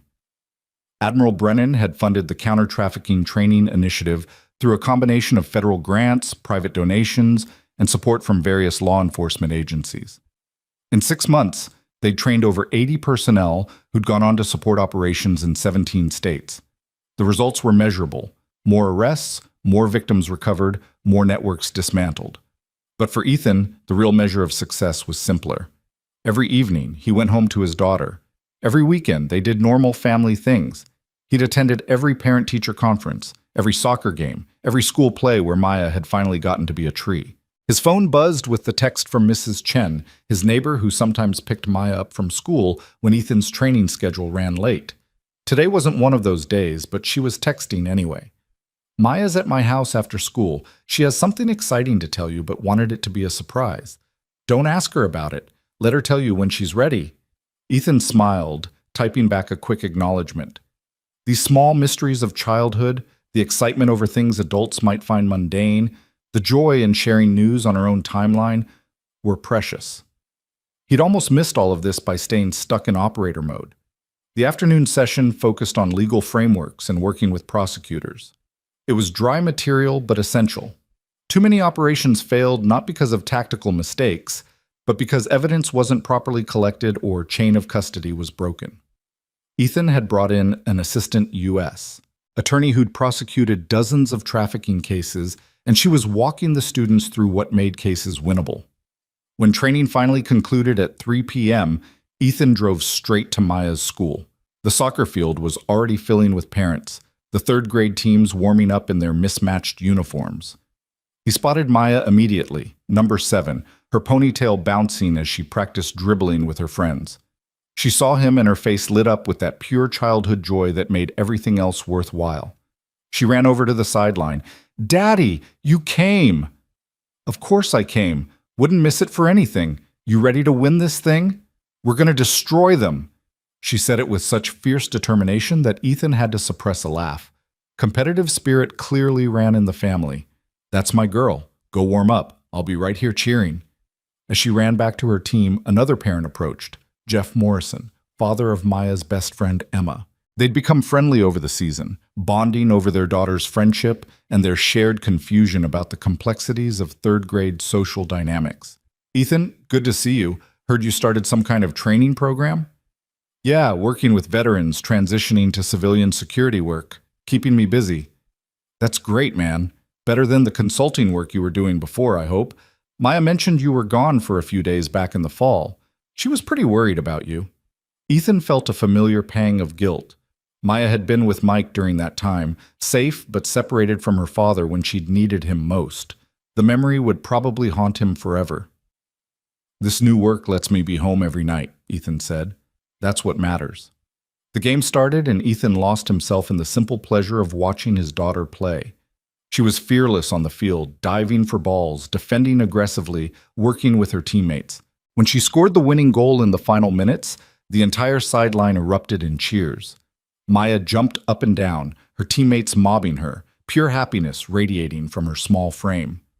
This, Ethan thought, this is what I was protecting. Not some abstract concept of justice or freedom, but this specific moment of joy for this specific child. After the game, Maya was buzzing with excitement, talking nonstop about the goal, the game, her friends. They stopped for ice cream, a tradition after wins, and sat outside in the warm Arizona evening. "Daddy, Mrs. Chen said I shouldn't tell you my news yet, but I can't wait anymore," Maya said, chocolate ice cream smeared on her chin. "Okay, hit me with it." "We're doing a school project about heroes, real heroes, not superheroes, and I wrote about you, about how you saved that lady and helped catch bad guys. My teacher said it was really good, and she wants me to present it to the whole class." Ethan's throat tightened. He'd never told Maya the full details of what had happened, just the basic outline. He'd helped someone in danger, worked with police to catch criminals, and made sure bad people couldn't hurt anyone else. He'd deliberately downplayed his role, not wanting her to see him as some kind of action hero. "Baby, I'm not sure I'm the right person to write about for a hero project." "Why not? You saved people. You stopped bad guys. That's what heroes do. Heroes are people who do extraordinary things. I did what anyone should do when they see someone in trouble." Maya shook her head emphatically, her ponytail swishing. "That's not true. Mrs. Chen told me that lots of people saw that lady in trouble, but only you helped. She said that's what makes you a hero. You did something when everyone else didn't." Out of the mouths of children came truths that adults spent years trying to rationalize away. Ethan looked at his daughter, 7 years old, chocolate ice cream on her face, absolute certainty in her eyes, and felt something shift inside him. Maybe he had been a hero in that parking lot, not because he was special or extraordinary, but because he'd made the hard choice when it mattered. And maybe that was enough. "Okay," he said softly. "If you want to write about me for your project, that's okay. But remember, the real hero in all of this was the lady who fought back, who didn't give up, who helped the police even when she was scared, and all the other people working to make sure things like that don't happen again. Can I interview you for the project? Ask you questions?" "Absolutely. We'll do it this weekend." They finished their ice cream and headed home as the sun set, painting the Phoenix sky in shades of orange and purple. At home, Maya immediately started working on her project while Ethan made dinner. Spaghetti, her favorite. The domestic routine was comfortable, familiar, grounding. His phone rang while he was draining pasta. Mike Chen. "Got some news I thought you'd want to hear," Mike said. "Constantine just got sentenced, 25 years, no parole possibility for 15. Salazar got 20. With the plea deals and cooperating witnesses, the whole network is done. Completely dismantled." Ethan leaned against the counter, processing this. 25 years. It wasn't justice for what they'd done.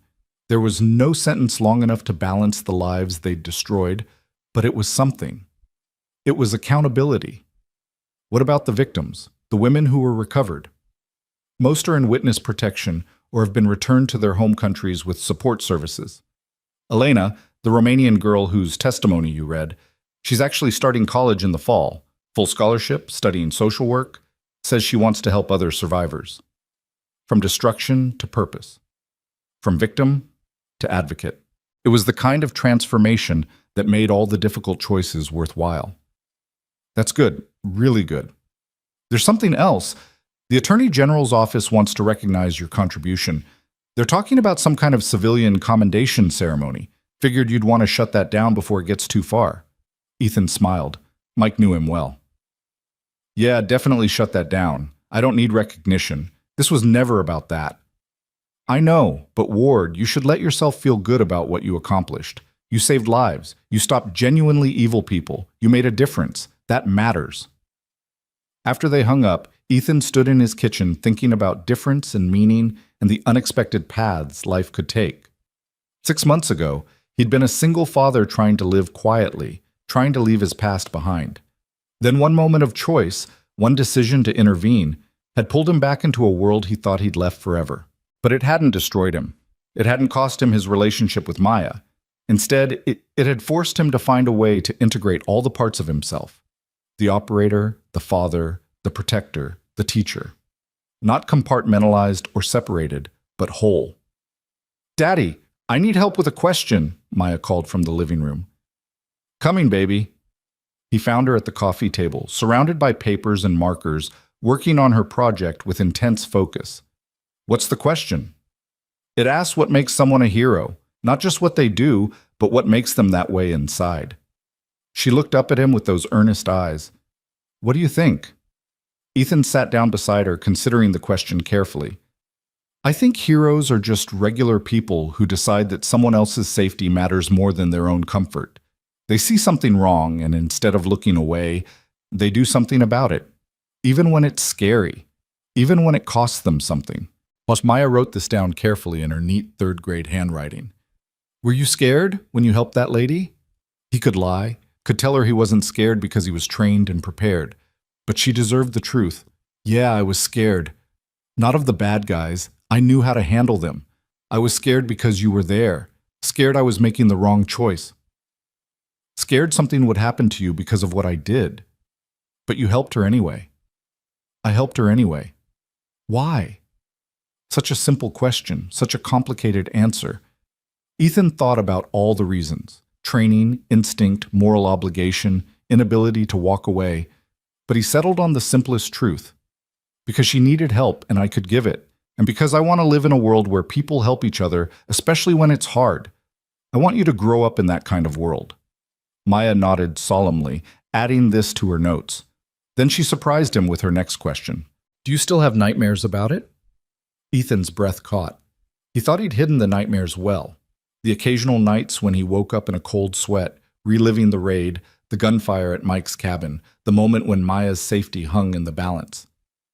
"Sometimes," he admitted. "How did you know?" "I hear you sometimes at night, walking around, checking my room." She said it matter-of-factly, without fear or judgment. "I have nightmares too. About the cabin, about the bad men. But then I remember you came back like you promised, and I can go back to sleep." The simple resilience of children never ceased to amaze him. She'd been through trauma that would haunt adults for years, yet she'd processed it, integrated it, and moved forward. Maybe that was the real lesson here, not that trauma didn't affect us, but that we could choose how to carry it. "We're both going to be okay," Ethan said, pulling her into a hug.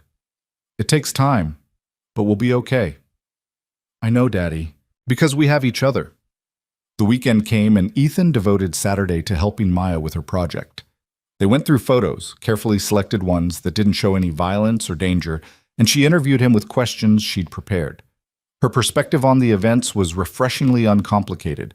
Bad people were doing bad things. Her daddy stopped them, and now those people couldn't hurt anyone else. She didn't need the tactical details or the moral complexity. She just needed to know that when evil appeared, good people stood against it. On Sunday, Mike came over for a barbecue. He'd become a regular presence in their lives. Uncle Mike, who told funny stories and played soccer in the backyard with Maya and gave Ethan someone to talk to who understood the weight he carried. While Maya was occupied trying to teach Mike's dog to do tricks, Mike and Ethan sat on the patio, beers in hand, watching the afternoon fade toward evening. Heard you turned down 3 consulting requests this week, Mike said. 4, actually, FBI, DEA, and 2 private security firms. Not even tempted? Ethan shook his head. The training program is enough, more than enough. I'm making a real difference without having to leave Maya or put myself in situations where I might not come home. Fair enough. Though I gotta say, watching you teach is almost more impressive than watching you operate. You've got a gift for it. I just tell people what I learned the hard way. Hope they can learn it the easy way instead. Mike was quiet for a moment, then said, You know what's funny?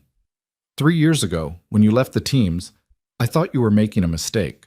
Thought you were running away from who you were.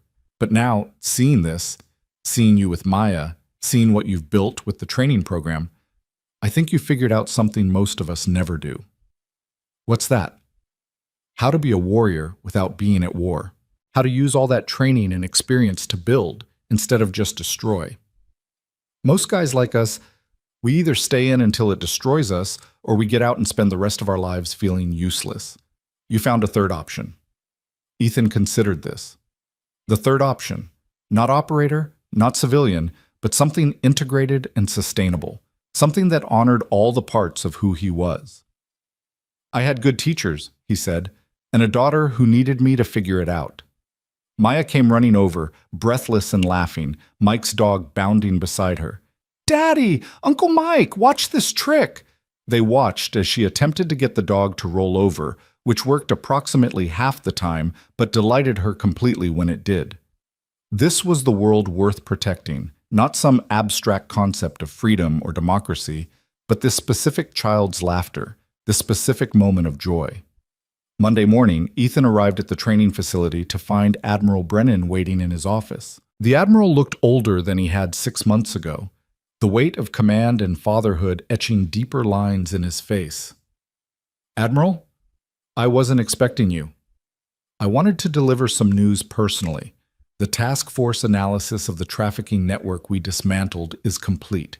Your intervention didn't just take down one operation, it cracked open connections to 17 other networks across North America. The coordinated operations based on Constantine's cooperation have resulted in 73 arrests and the recovery of 41 victims. The numbers were staggering. Ethan had known the network was large, but this scope went beyond anything he'd imagined. 41 lives, Brennan continued. 41 women and girls who would still be trapped, brutalized, dehumanized if you hadn't acted in that parking lot 6 months ago. I wanted you to understand the full impact of what you did. Don't say you were just doing the right thing, Brennan interrupted gently. You made a choice that required extraordinary courage. You risked everything for a stranger. Then you risked it again to see the mission through. That's not ordinary. That's exceptional. Ethan didn't know how to respond to that. He'd never been comfortable with praise, especially for actions that still kept him awake some nights questioning if he'd made the right calls. How's Claire? He asked, changing the subject. She's well, thriving actually. The work we did together, dismantling that network, gave her closure she didn't know she needed. She's expanded the anti-trafficking program across the entire Pacific Fleet now. Your training curriculum is being adopted by multiple agencies.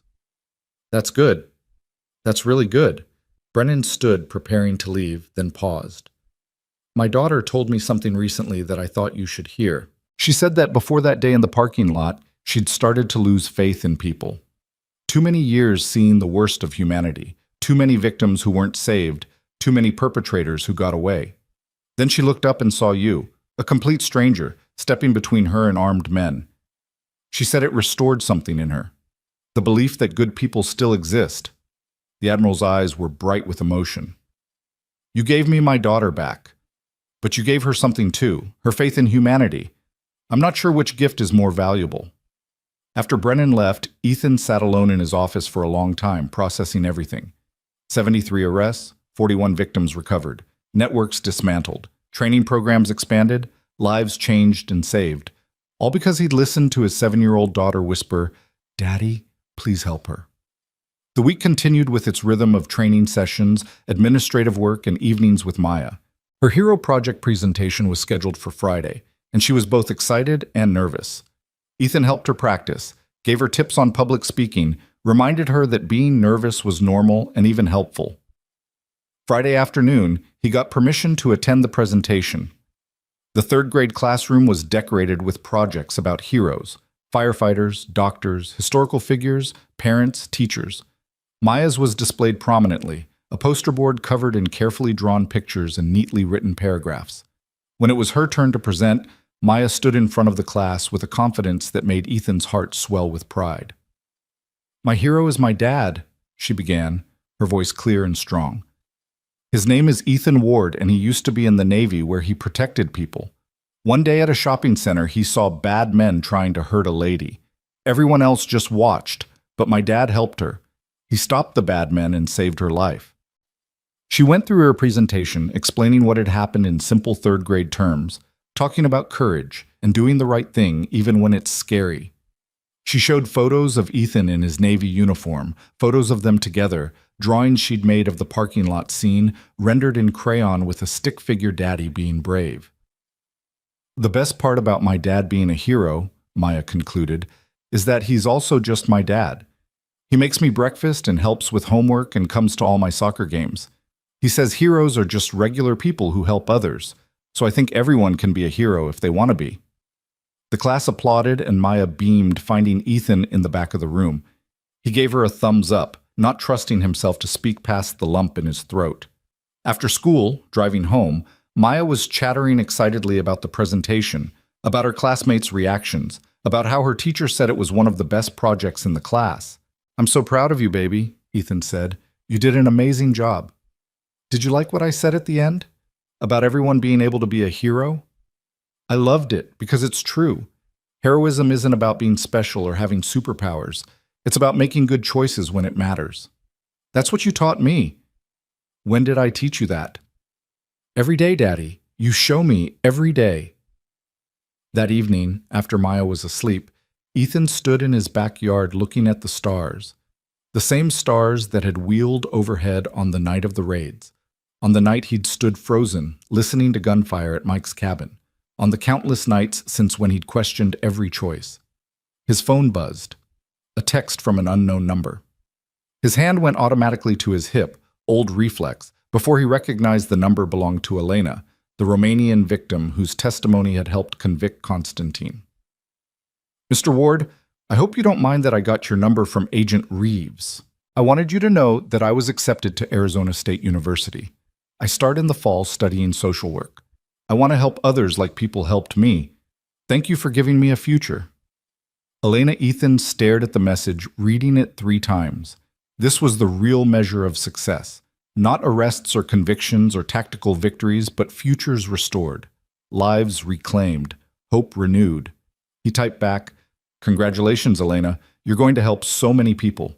Your courage inspires me. Best of luck at ASU." The stars continued their ancient dance overhead. The city lights of Phoenix glowed on the horizon. Inside the house, his daughter slept safely.